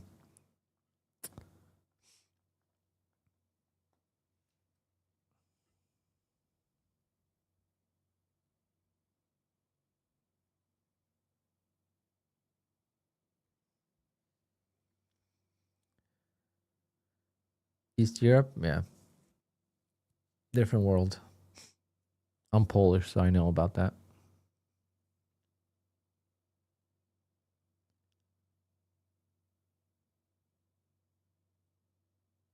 You could buy a house for that much money.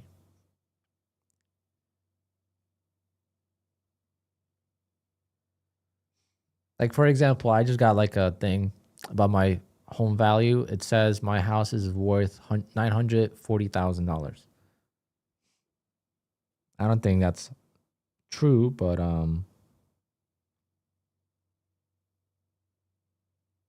there's just to give you an idea of, and I don't have a fancy house or anything like that. Anything nice in New Jersey starts over $1 million now. I like my house. It's got its own unique look. Once I build my second garage, it's gonna be probably over $1 million. But it's nothing. My house is nothing crazy. Well, I wouldn't move. I like it.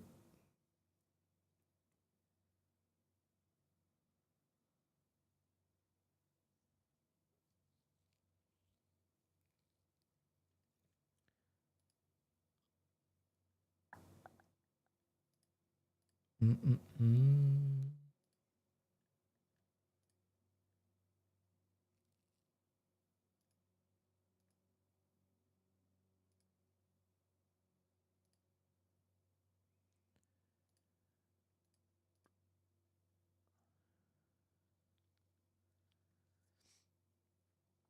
Americans are insane with their prices.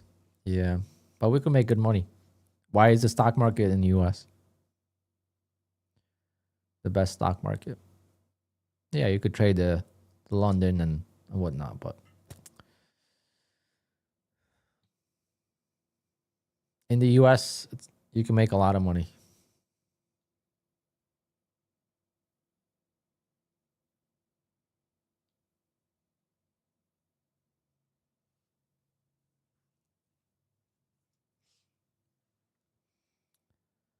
What's the point of making good money if you have to pay 150K for a freaking pool? That's the point of making money. What's the point of making money if you're not going to spend it? That's the real question. The real question is, if you're going to make a lot of money and you're not going to spend it, what's the point of making a lot of money? Just to keep it?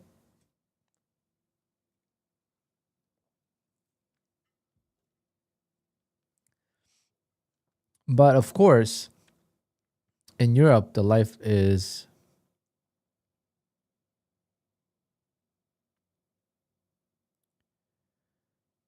if you make $200,000 a year, you're not building a pool. You're buying a house with a pool. It's much cheaper.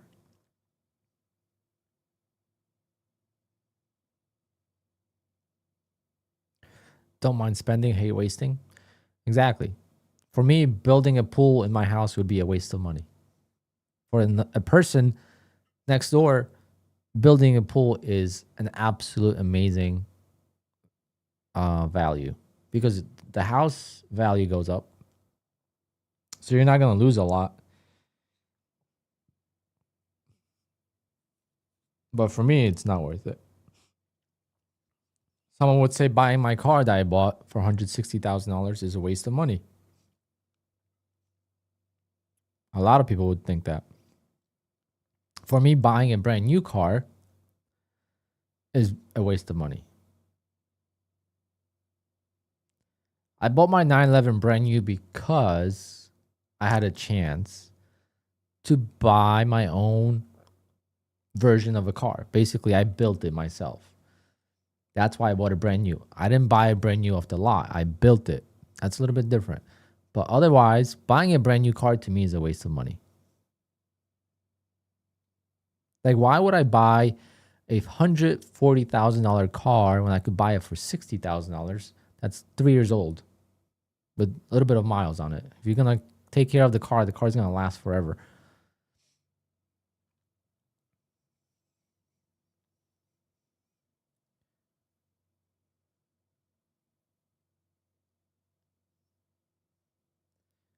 You all should eat more blueberries. They're great for memory because I know you all just forgot to hit the like button.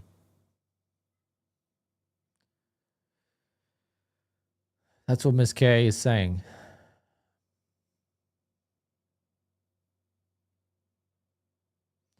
$200K would be enough for me for the next 10 years with my current expenses. Rainy mood. There's no better time to make $200K than now with prop firms.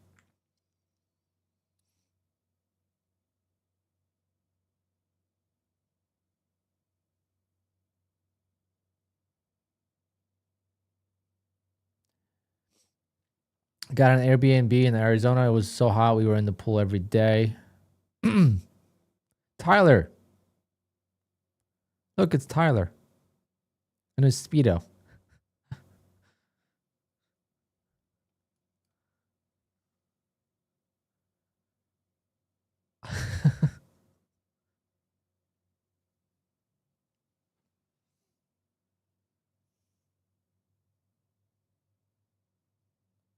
Oh, gosh. TPT forgot about my payout, guys. Tyler, that you? You excited to see me?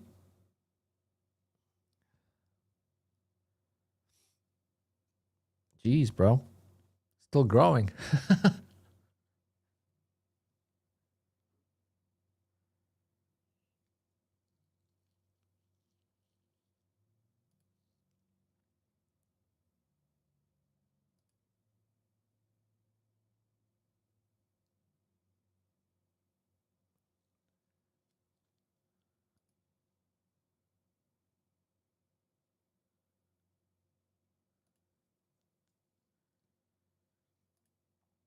That was crazy. All right, we got some news today, guys. Definitely got to be careful.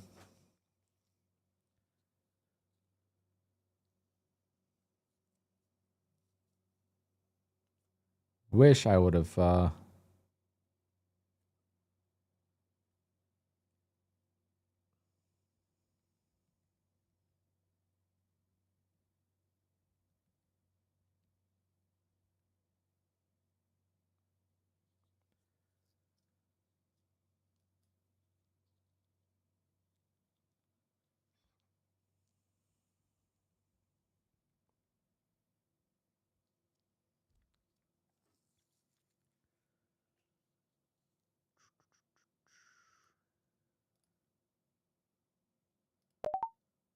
'Whoa! I pressed the button. I got filled somehow. Jesus, Lucid, get your S together. I don't even know. I'm down on the trade a lot. Crazy. Yeah, Lucid has been bad. Lucid has been bad today. Just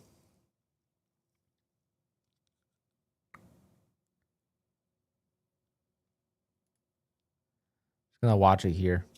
280. Damn. 280 was perfect. Freaking Alpine, draw your lines.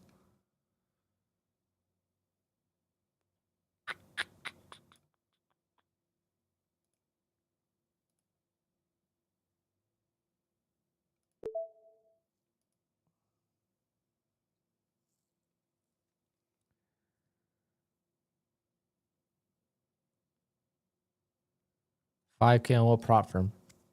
That's crazy, bro. I wish I could make money like you. Oh, one day. One day, one day, one day. I keep on missing the freaking moves. I mean, I couldn't make money on that. There was no way. I had no idea this was coming. Not my setup. Now, these trades, yes, I could have made more. Look at that. Bottom tick, bottom tick.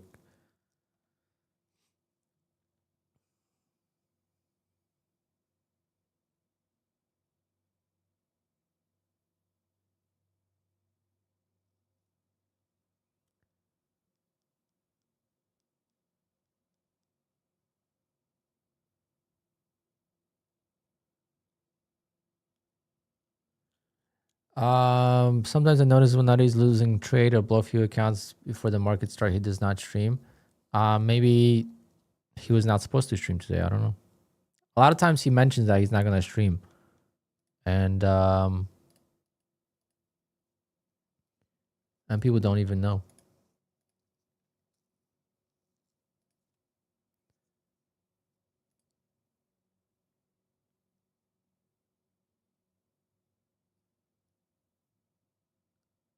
Yeah, he has a friend. He's going to a wedding today.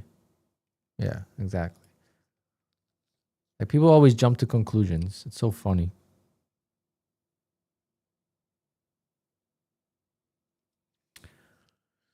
Oh,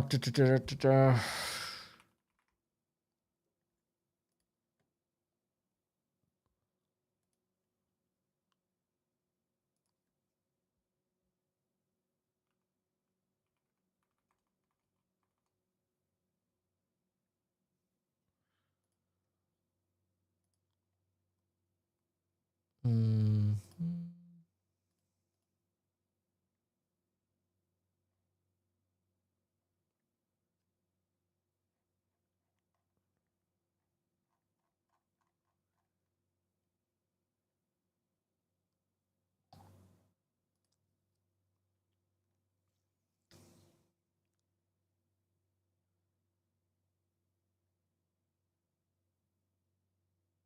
Oh, I'm doing something for trying to hold this trade too, but might be a bad idea now.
Not a good trade. I'm doing something here anyway.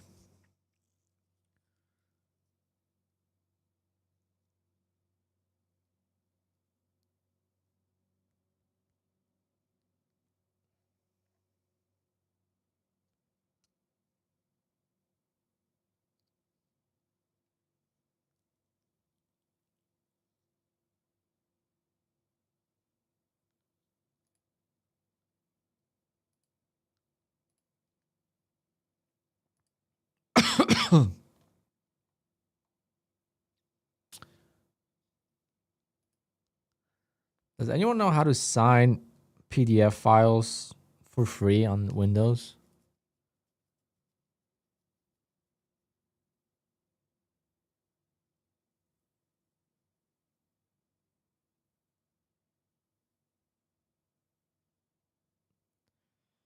Because I just did one for free and now it says do a trial.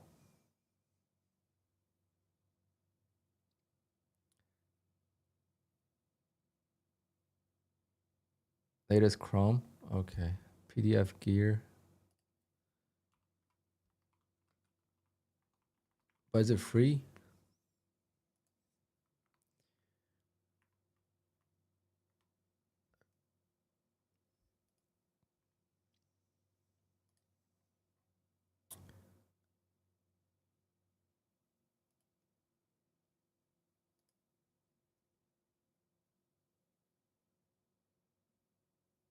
All right. I'm going to try PDF gear really quick. See if it's good.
Convert.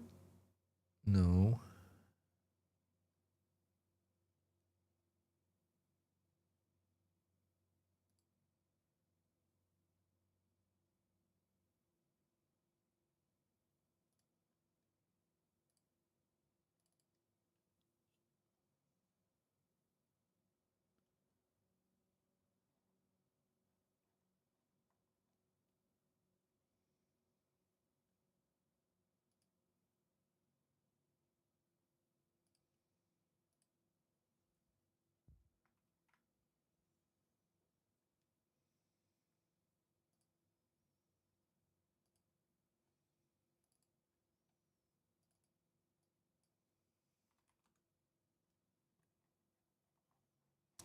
Okay, let's see if this works.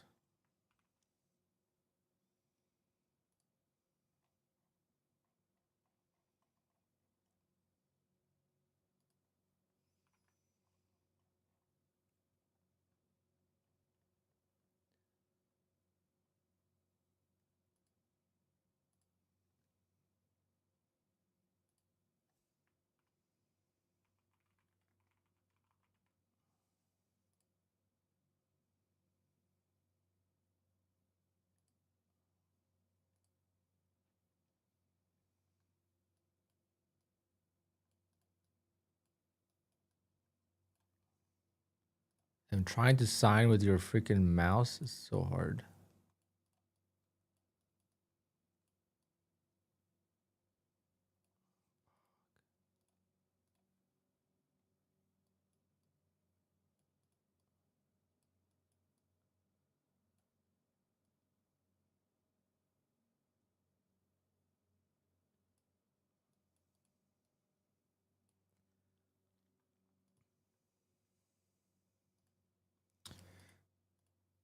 But this might work.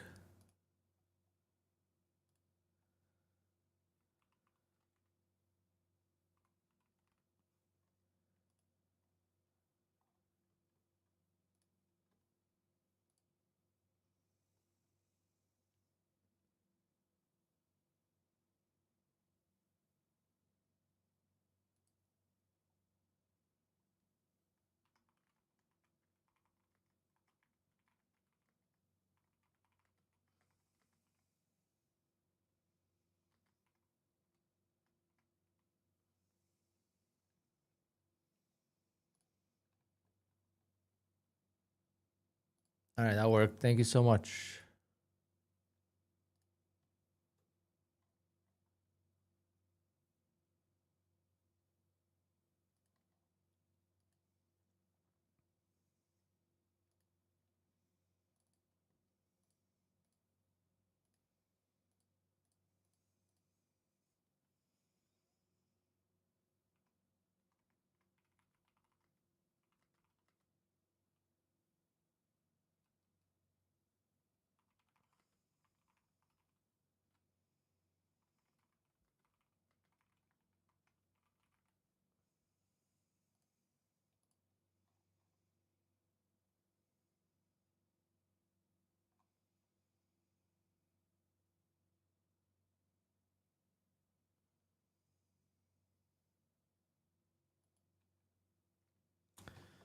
Oh, I didn't get filled on that? Bastards.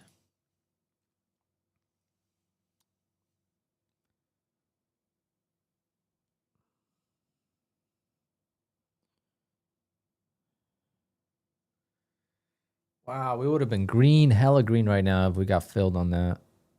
Oh, man. Could have sold one, lowered our average. I'm with too minis. Oh, wait. I always forget to turn this back on.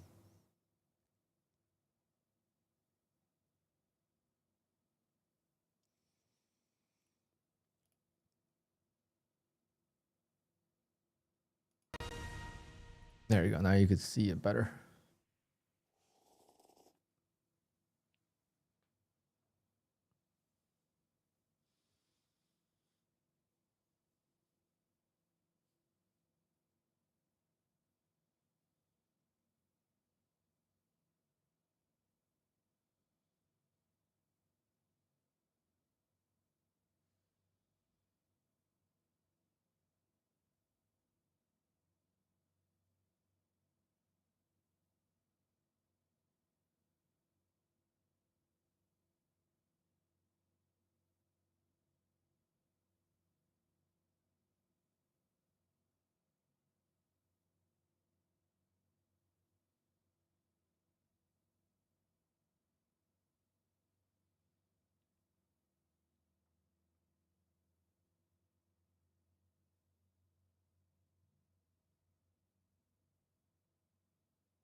Go up.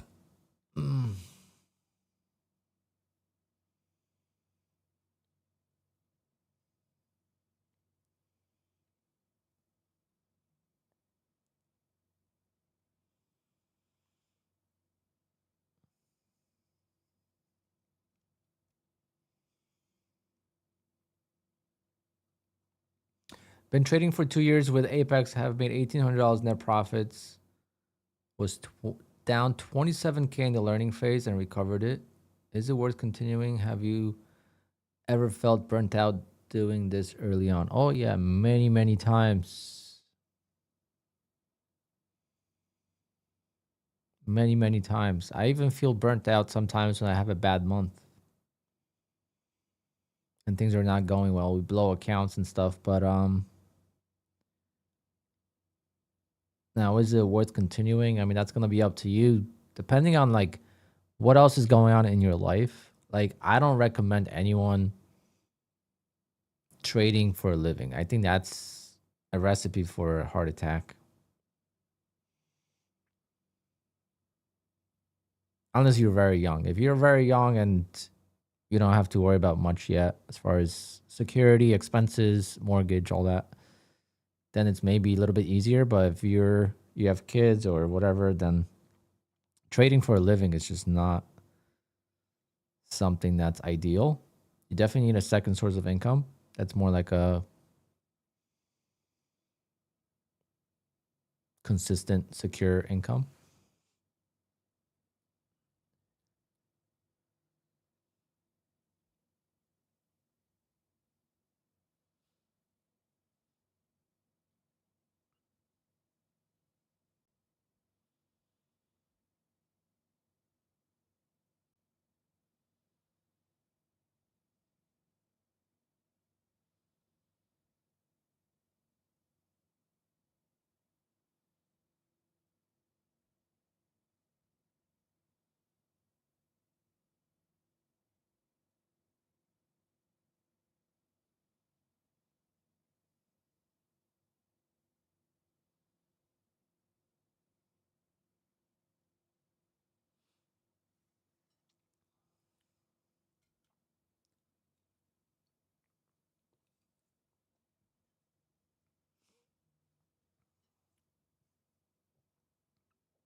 I mean, there's not that many great kid traders out there. You might think there is, but a lot of them are affiliates that are basically just content creators. I think the kids are better at content creating than trading.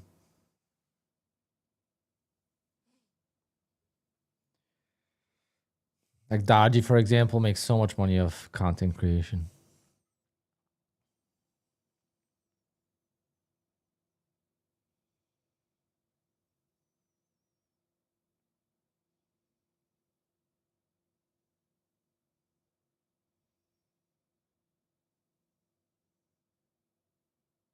Doesn't mean it's bad, but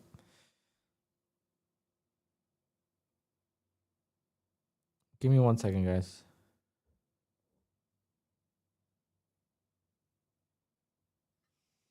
Oh wait, I missed one that he said.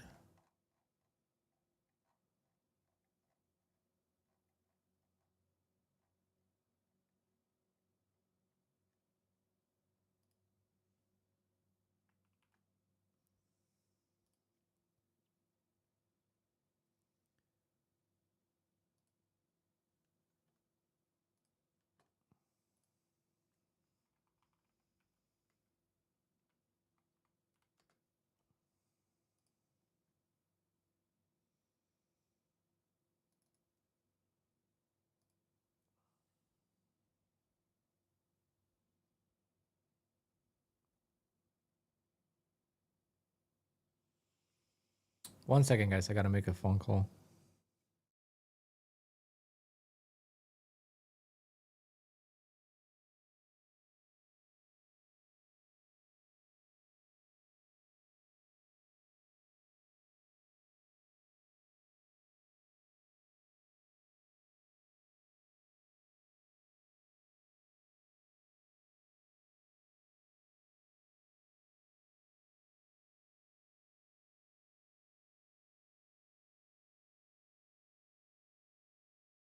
He didn't pick up. He's probably gonna call me back.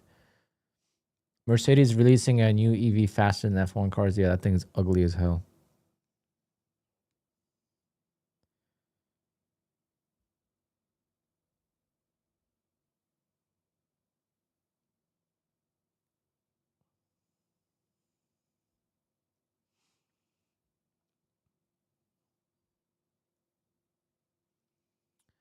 $250 left on my evals. How hard can it be? Don't ask me because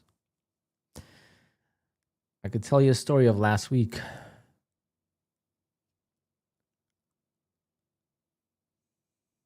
But damn, see, now I'm holding and it's not going. It's like, why? Why is it when I'm holding, it doesn't go?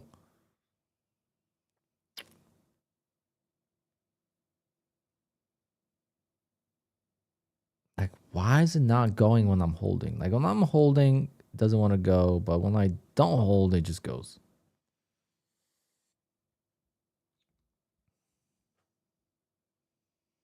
I think it wants to reverse.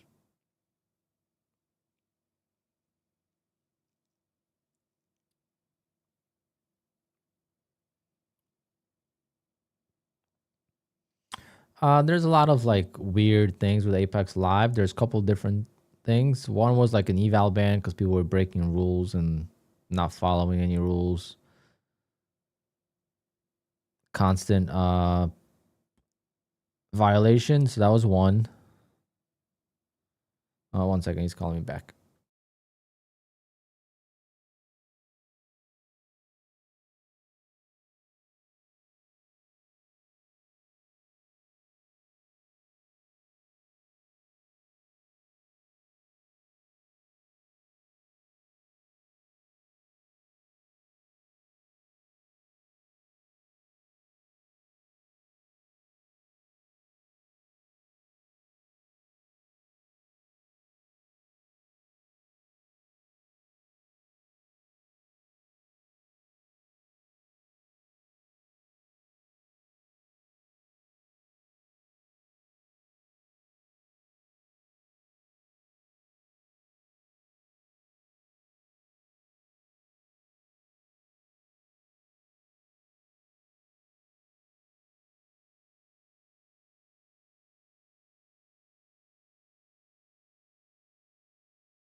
Yeah, it's kind of weird.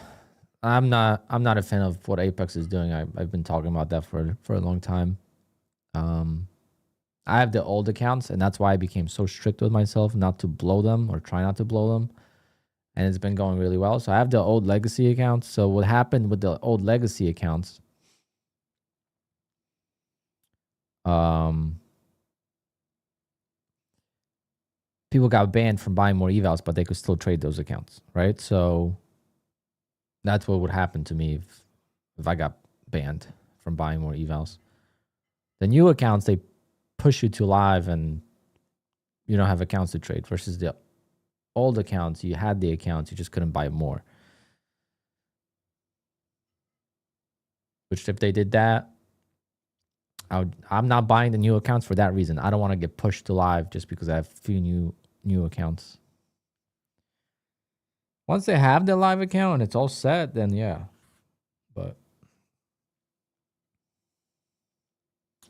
that lawsuit on Twitter showed that they were making $17 million a month. Probably more than that. They were paying out like $30 million a month, so they had to make more.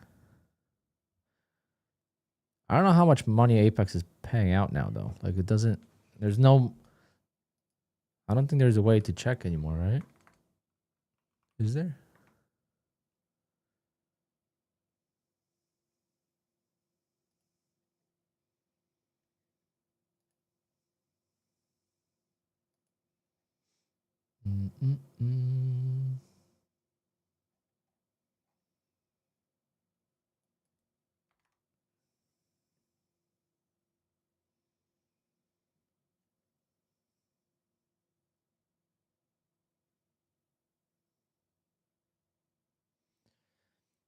Don't you think that TB and Nutty are pretty much on new accounts? Well, Nutty hasn't received any payouts on new accounts. Not many. And TBM is a partner with Apex. So it's not BS. He's a partner.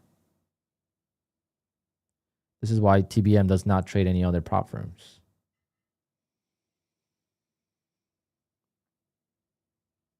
I saw it was so actually like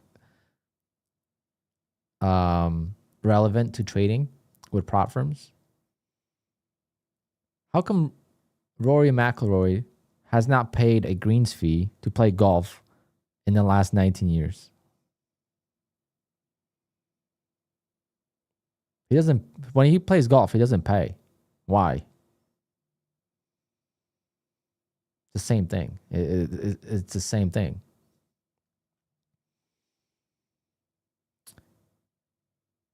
But RM, you make a good point. How much have you made from other prop firms in the meantime? How much money have you withdrawn from Take Profit Trader, for example, in the last 6 months?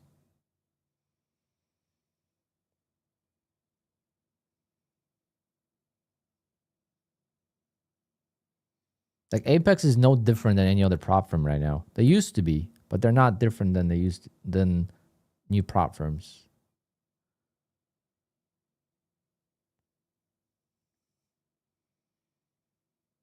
Nope. He said in an interview he did not pay a greens fee since 2006.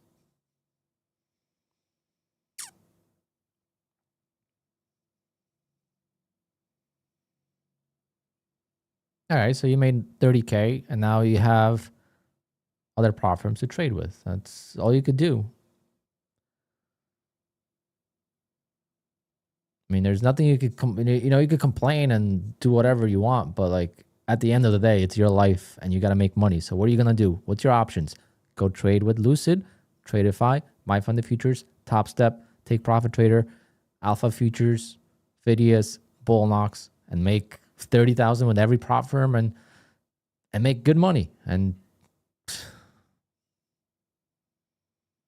why cry about it? You know, there's nothing to cry about. You're just hurting yourself. No, Bullnox is still not moving people live. They moved a couple people live, but I haven't heard much. You could definitely make a few payouts with Bullnox.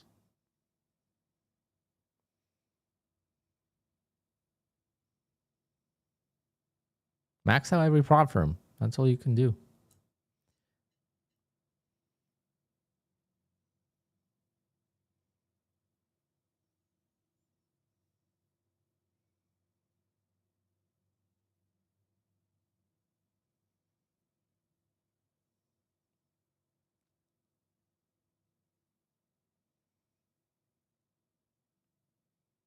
But TBM is a partner. Like he basically is exclusive with Apex. So how would they ban him? Like think about it. How would that make sense?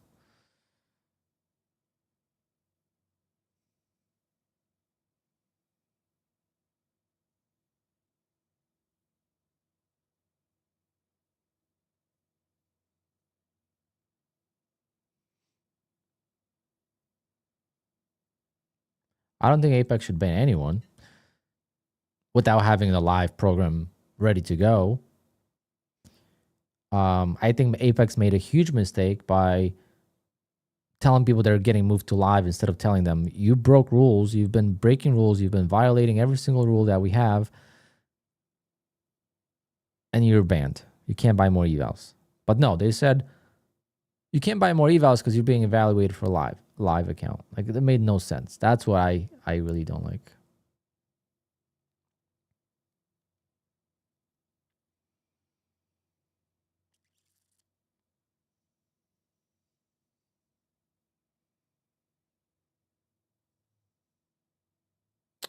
I wonder is can I change my IP and trade Chinese props? How are you gonna get paid? How are they gonna pay you if it's not legal to trade China? I didn't know that existed, but if there's Chinese prop firms and you can't trade them because you're in the US or somewhere else in the world, how are you going to get paid?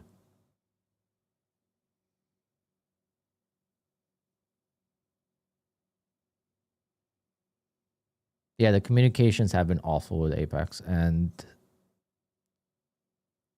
hopefully they could fix it. But at the same time, all you can do is use other prop firms. There's so many better prop firms than Apex. Besides Apex, the only thing they have is 20 accounts. That's the only benefit right now. But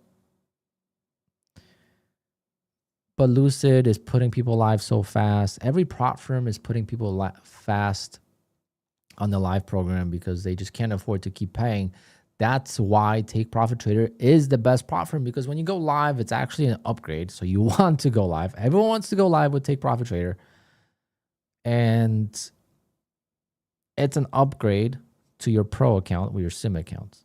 And you have unlimited amount of money you can make versus every other prop firm you're limited. So you make your 50 grand and you're done. You make your 50 grand on TRADEIFY, you're done. You make your 50 grand on Lucid, you're done. You go to a live and you have one live account and hopefully you could make some money.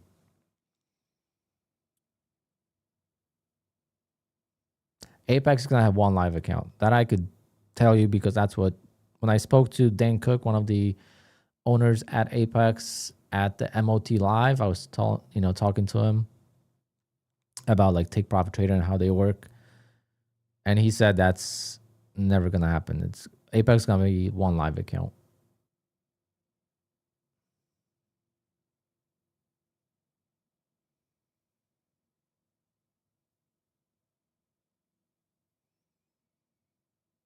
TPT banned you? How the hell did they ban? I've never heard of anyone get banned. I've never seen one person get banned on TPT. I need proof. Not in the sense I need proof, but I want to see it. Can you email that to me? What was the excuse?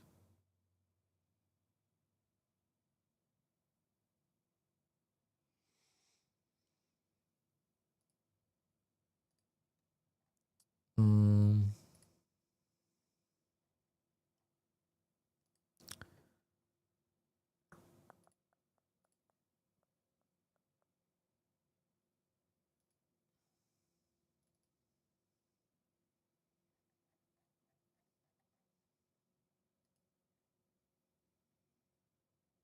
mm,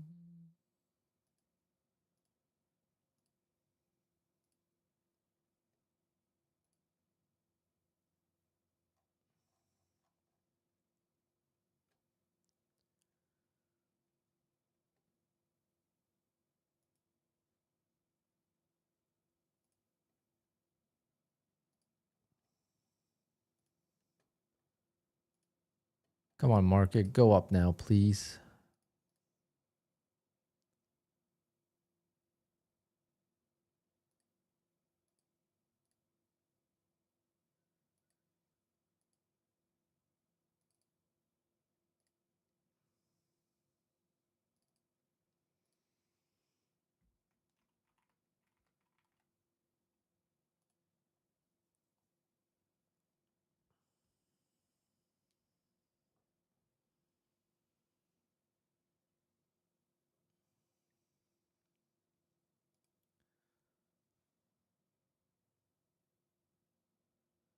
They claim you are spoofing and violating margin limits for your orders.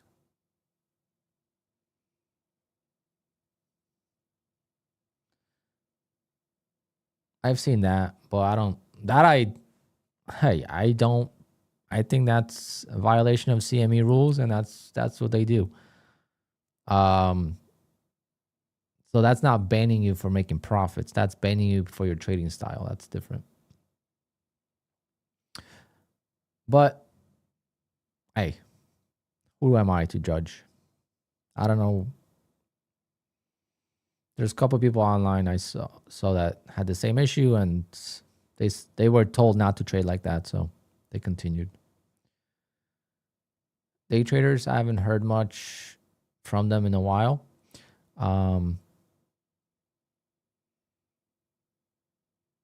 But I don't use them.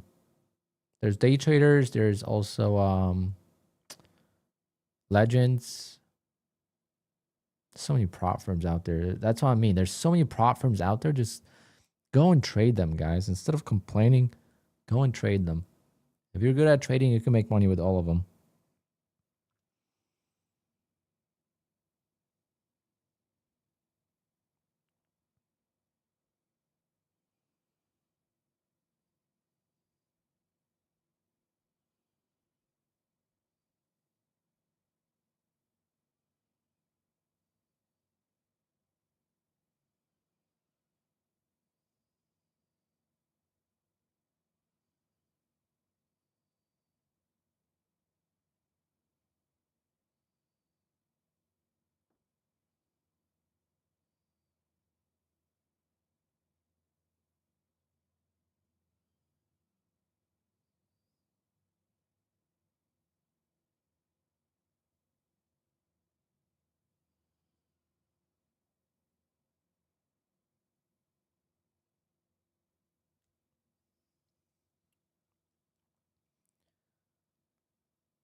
Would I try day traders? No, they're like direct competition with Apex. I don't want to get involved.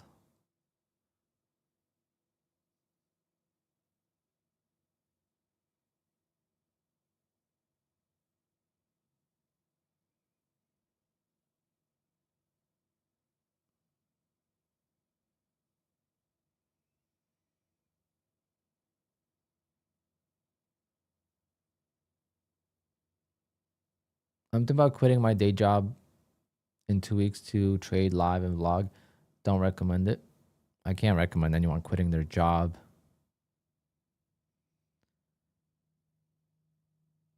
But it depends how your trading is going. You know better than I do, so I would not recommend anyone quitting. We just talked about that before, actually. We just talked about that before, actually. So,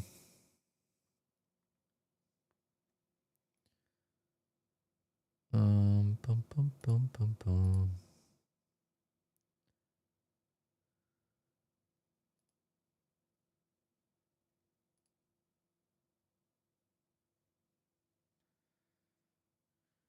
Oh man, what a dump!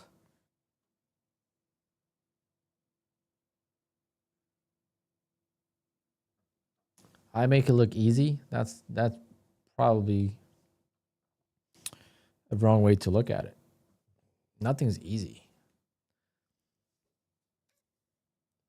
You know, Angelo, you have a good point there. You know what I was watching yesterday, the last few days?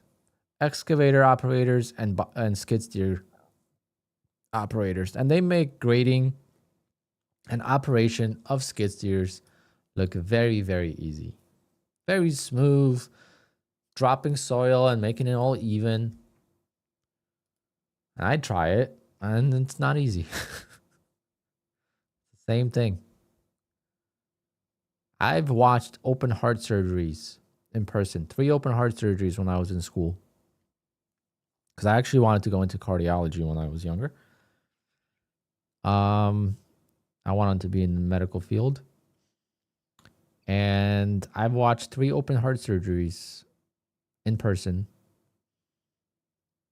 And they all were easy. Like, easy. They just open you up, fix a couple things and close you back up, and it's easy. Everything's easy when you're good at it.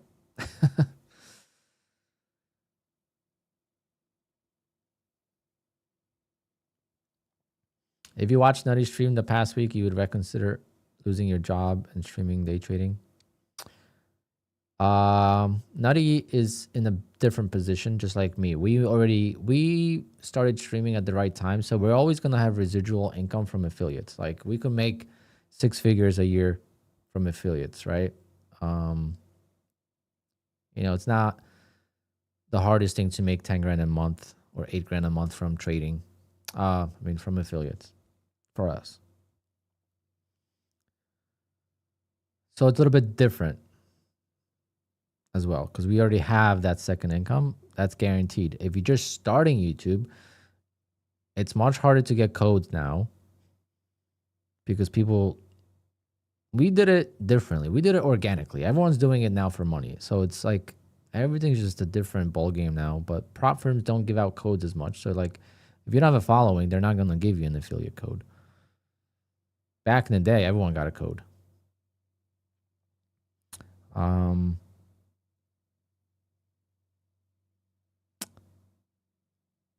But also when you watch me trade, let's say you watch me trade in January this year, I could not make a freaking payout.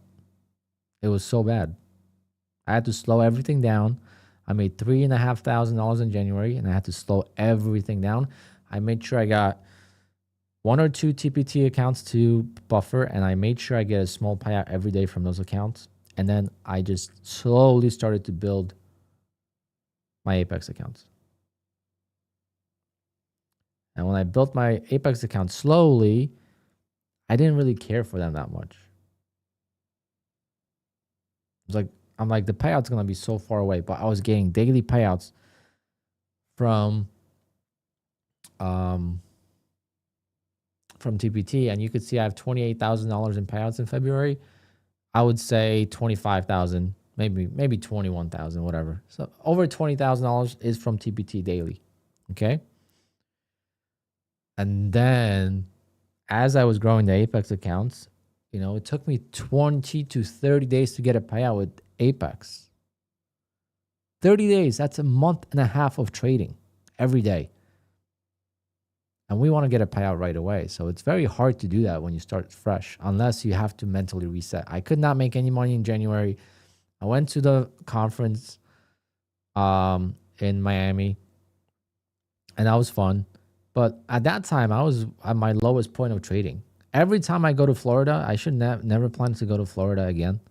Because every time I plan on going to Florida, when I went to the BDH, that was my worst time ever trading. That was my worst month ever. And then the second month, that was the worst ever, has been in January of this year when I was going to MOT. I know it's coincidence, but is day trader legit? Yeah, I haven't seen any issues with them.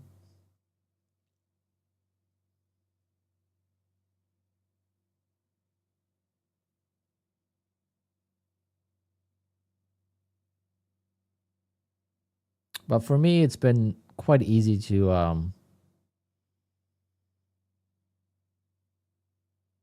well, I want to see, now I'm saying that because I'm past it, but in the moment, it doesn't seem like it's easy. But I've always worked out of it. It seems like in the moment, like maybe I'll never be able to make money again. Or think to yourself, how is I getting payouts all the time when I can't get a payout now? The key is once the accounts are over buffer and you could get, you have multiple accounts and you could get a payout every 8 days or every 5 days, every 10 days from these accounts. That's when you have like accounts that are out of sync, right? Accounts are out of sync. And then I'll be requesting a payout on Monday from one account, maybe on Wednesday with 2 accounts. And like, it's just like a nonstop payout coming in from multiple accounts because they're not synced. They're not the same. They're not the same pace. Like all these accounts that you see that are, well, not all of them. I added a couple, but there's a few accounts in here that are on the same because they just got approved yesterday. Do I recommend trading live? What do you mean live?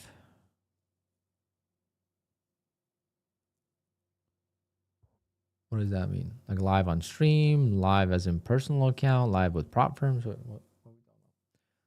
How much are you selling your older Porsche? At this point, I'll take 20 grand for it. Just take it. I'll take 20 grand for it. It's got 94,000 miles on it. I might list it for 25 and hope that someone gives me 20. You can't buy a better car for 20,000. That car gets more looks than my 911.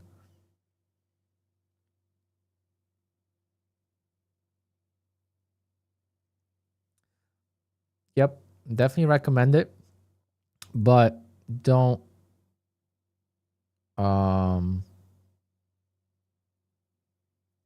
don't expect to make money. I never expected to make money. I wanted to share my journey. I was thinking like if I could get, this is my honest truth. If I could get $1,000 a month from YouTube ad revenue, I could buy myself a 911 and the YouTube would be paying for it. That was my goal. It would feel like I'm doing already what I'm doing. I'm doing what I enjoy, which is trading and just being on YouTube. And I would have a free car. That was my goal. And then affiliates, you made your first $100 a month in affiliates, and you're like, oh wow, if I could make $500 a month in affiliate, it would be great.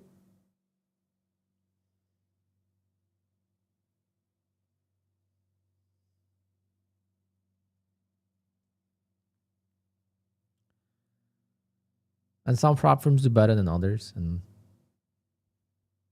if I did more promotional stuff, like I just did a tweet for I'm doing a giveaway on Twitter, that thing's going crazy. Like now I know why people are doing giveaways on Twitter all the time, because I literally I've gained 110 followers in one tweet. And I have 195 likes and 163 comments for a giveaway. Like, now I know why people are doing giveaways nonstop. And I'm holding this trade for so long, and of course it's not working. Why? Why we gotta be in a trade that's not working? But I'll be right back. I'm gonna go get my second caffeine dose. I will probably run a giveaway, call it a day. Should we run a giveaway? I don't know. You know what? Let's run a giveaway, because tomorrow's going to be a Twitter giveaway. So if you want to participate in tomorrow's giveaway, you have to participate on Twitter, because we're going to do it on stream.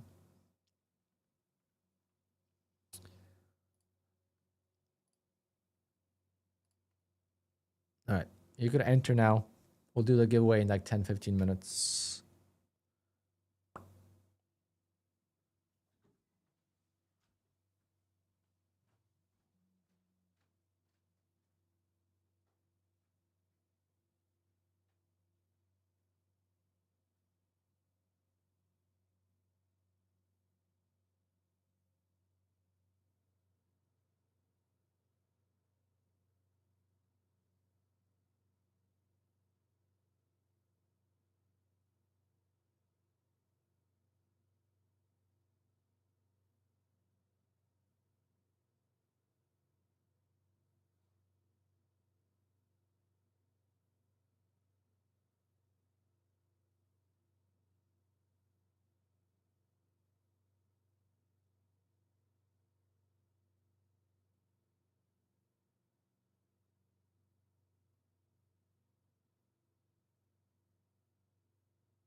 Oh no.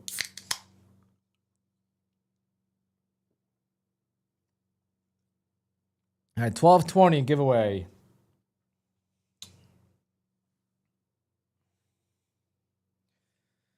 Or maybe when we get out of this trade, maybe we'll do that. That way.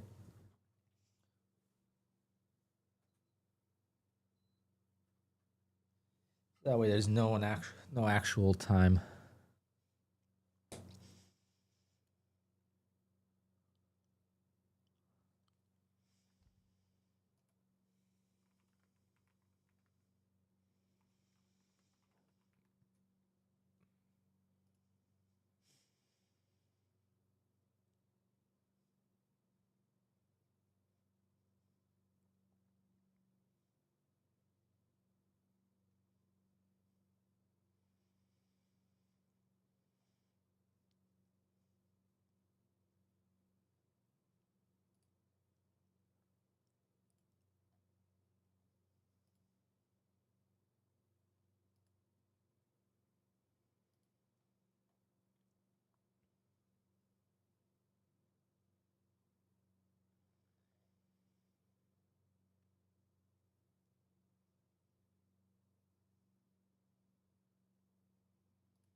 Oh, this account is gonna be gone. Damn it!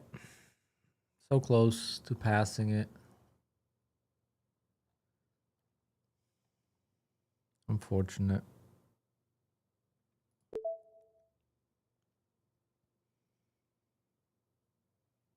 Maybe we'll get some news.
I wish we got filled on that, damn it. There's no point in requesting payout from TPT every day if they hold your funds all next day. Yeah, it's kind of weird. It's never like this.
I'm just doing some research here, so.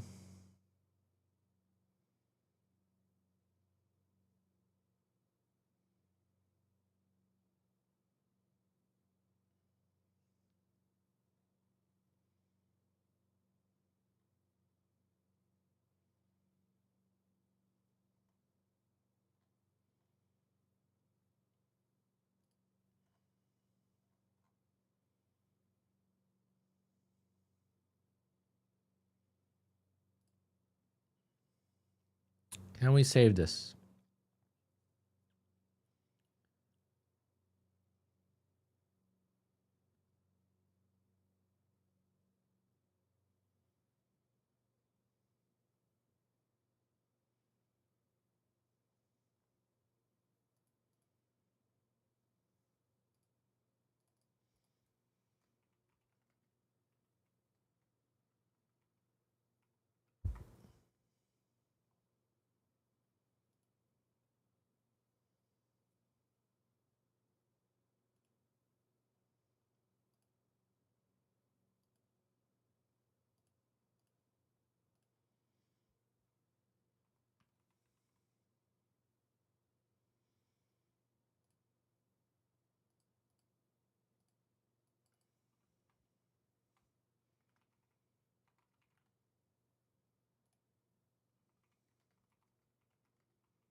Oh, hit the like button. All right, guys. I am done for the day here. Just last trade on this TPT. If I'm home and TPT moves my payout, then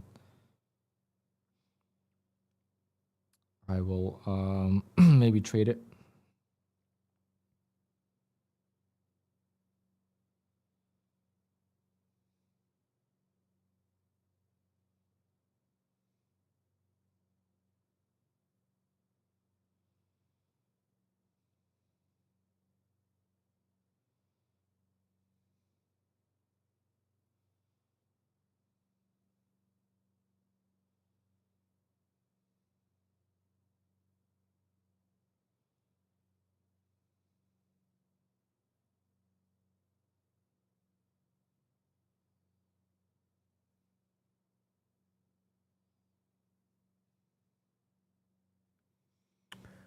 Can I save this account?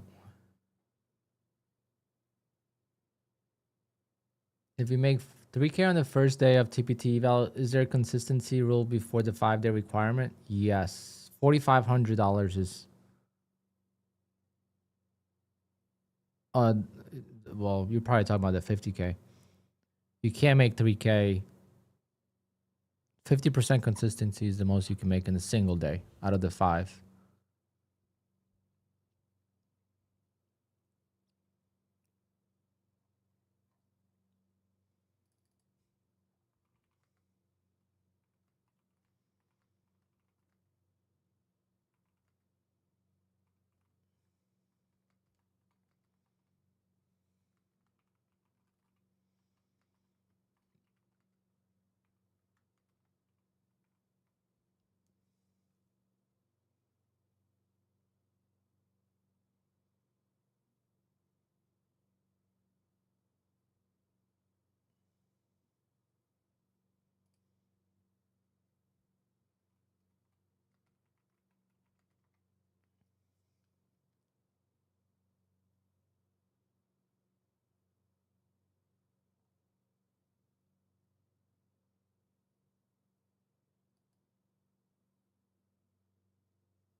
She's going back up.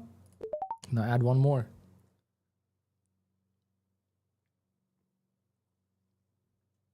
And sell 2 break even.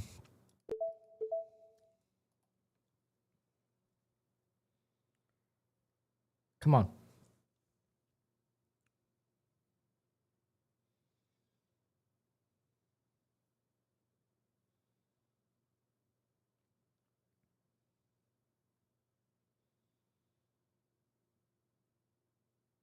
My average went down only 10 points. That's crazy.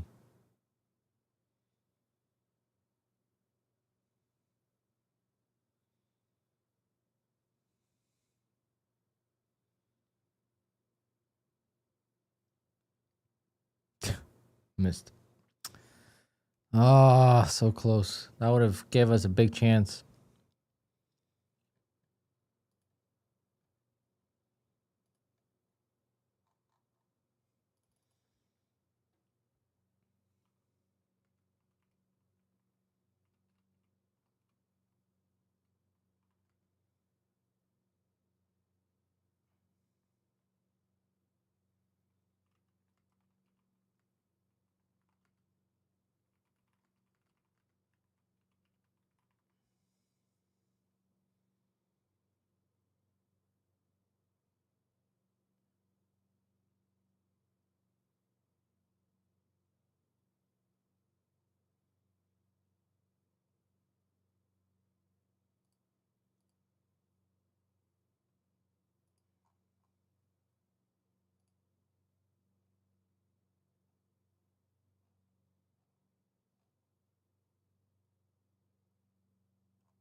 Ah, not good.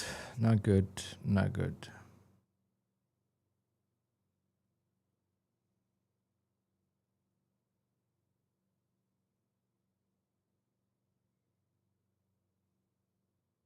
Why do I have such bad luck when I hold? See, that's what I'm talking about every time.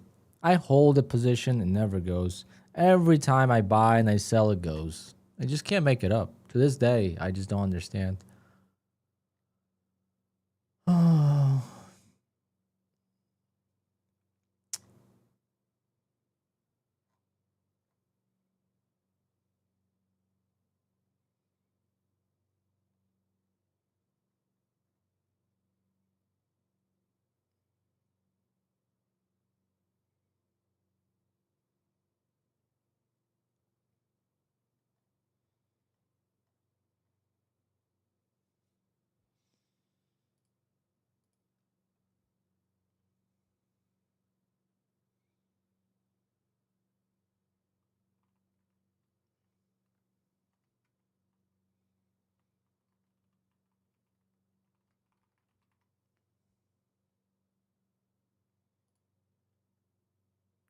come on, go.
Not today.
Yeah, I'm just gonna do a giveaway. I don't feel like waiting for this trade anymore. Just do a giveaway. Let's do it. 1 minute remaining. It's gonna be a lot of horses today. Jesus.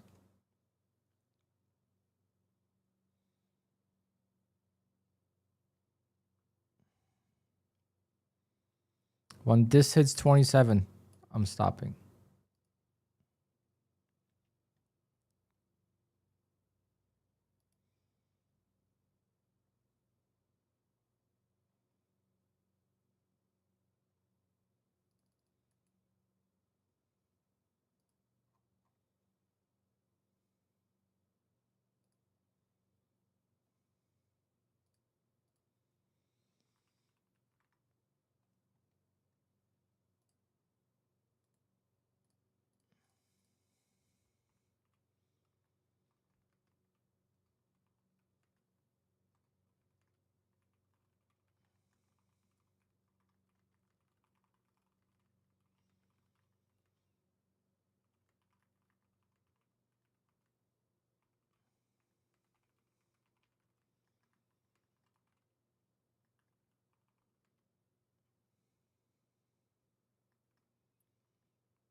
I guess we blew the account. Oh no, we made money. Holy shit.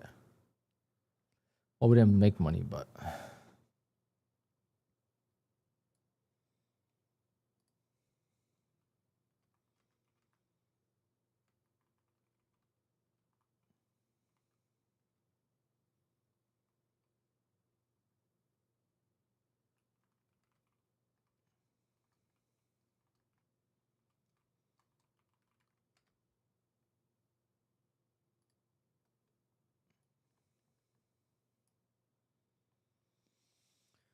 go.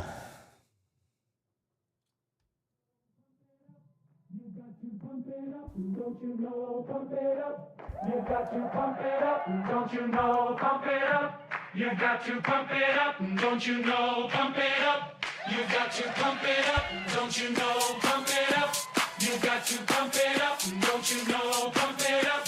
You got to pump it up. Don't you know, pump it up. You got to pump it up. Go market. Go, go, go.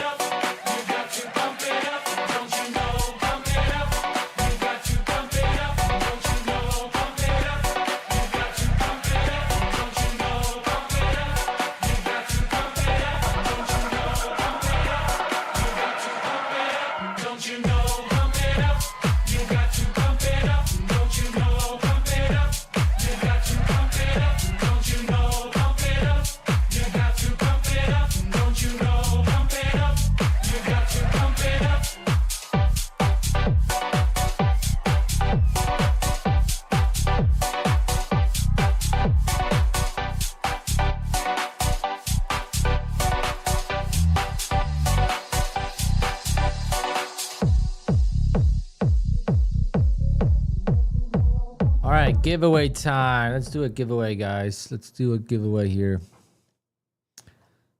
Closing it. Everyone entered. And we have a lot of entries today.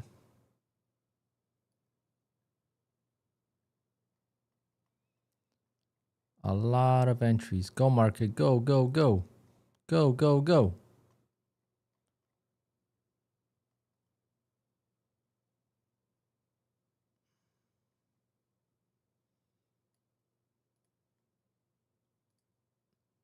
Gonna be a big race.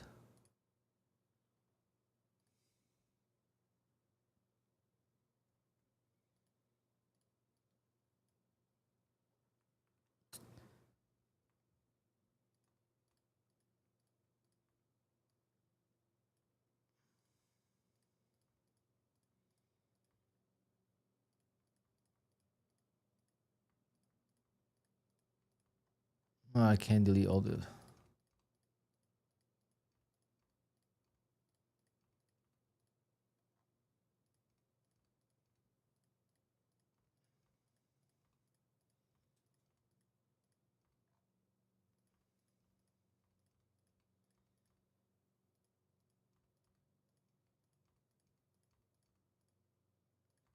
Whatever.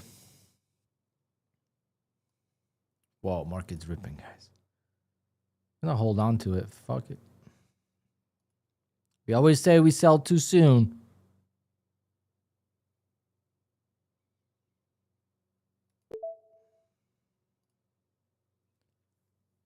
How much profit would I need to pass? I don't know, to be honest.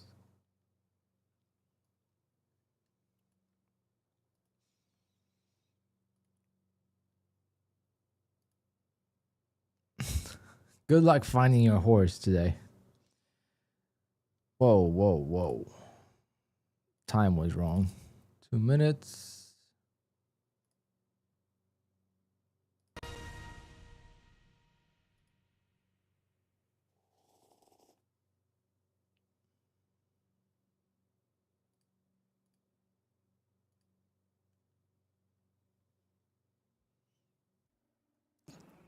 Good luck, everyone.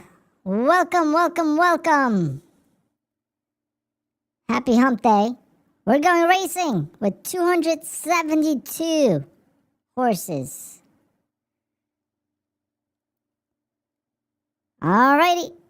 Hopefully you fed your horses. And off we go racing. 50K lucid evaluation.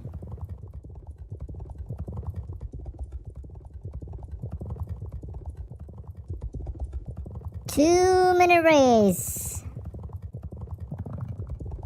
That's all the horses can handle. Fast lane tracker. Well, market echo chamber also in the lead. Edna, I see you. Miss K, go, go, go, Miss K. Whoa, look at you go.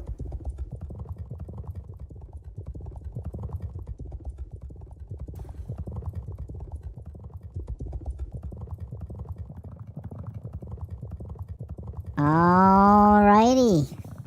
Halfway there. Halfway to the finish line.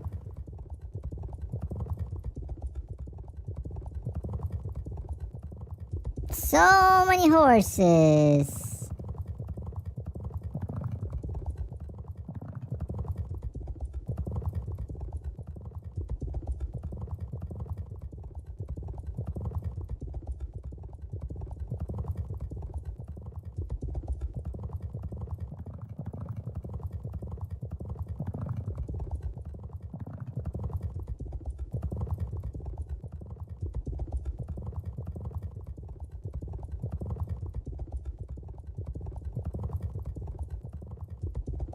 All right, final 15 seconds. Who is it going to be? Life Begins today is going for it. He's going for it, so is Kevin.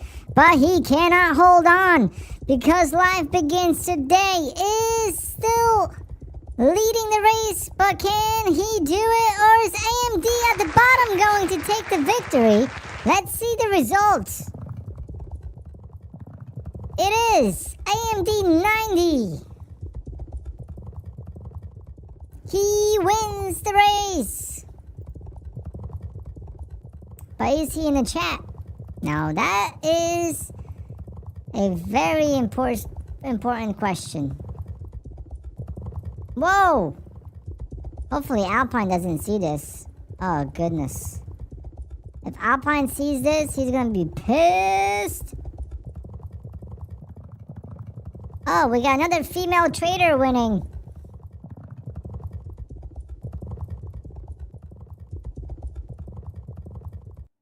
Oh yeah, Alpine's gonna be pissed. I should probably hang out on this stream for a little bit longer. When he comes back, he's gonna say, why didn't I just take the profit? Every time I hold, it never goes.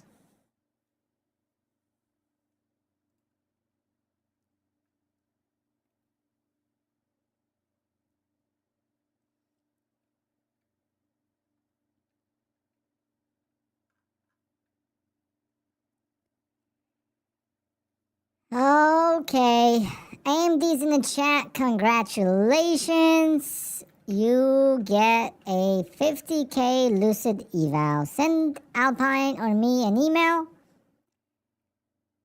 and we'll send you the code.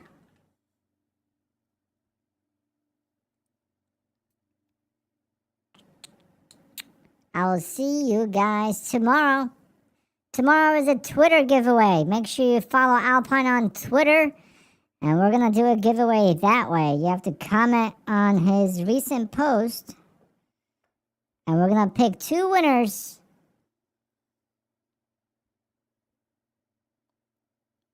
So enter before it's too late.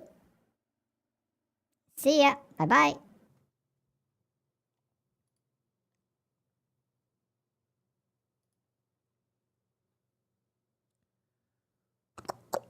What's happening here? Oh god, this market. Oh, why couldn't it just go?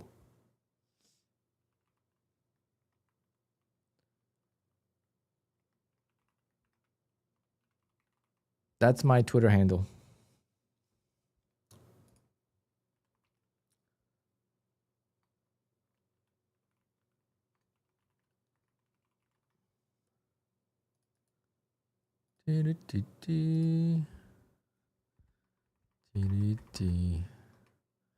Follow me.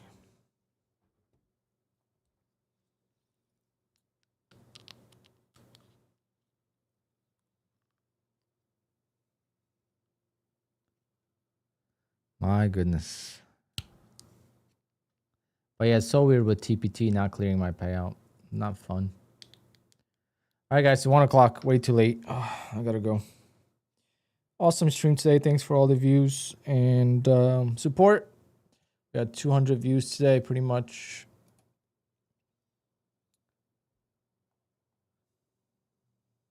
And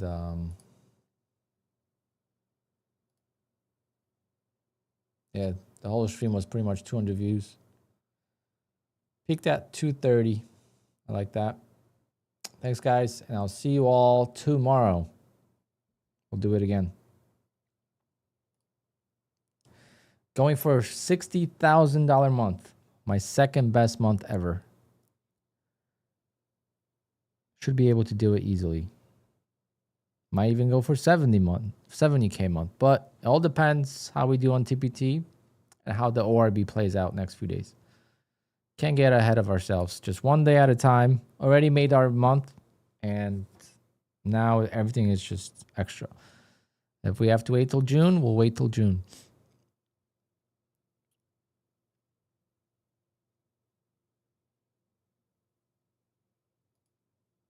All right, guys.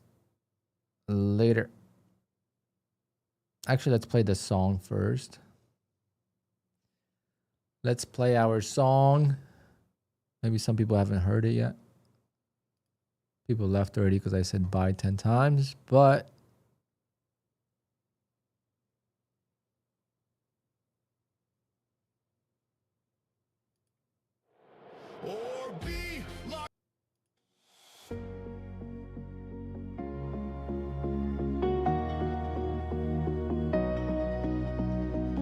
Trades locked. Gains made. later, guys. We'll be back. Another day, charts fade slow, sunset in view. Fairways calm, skies painted blue. Porsche in the night, echoes the run. Alpine stream, the journey's begun. Alpine horizon, peace tonight. From the course to the charts, we found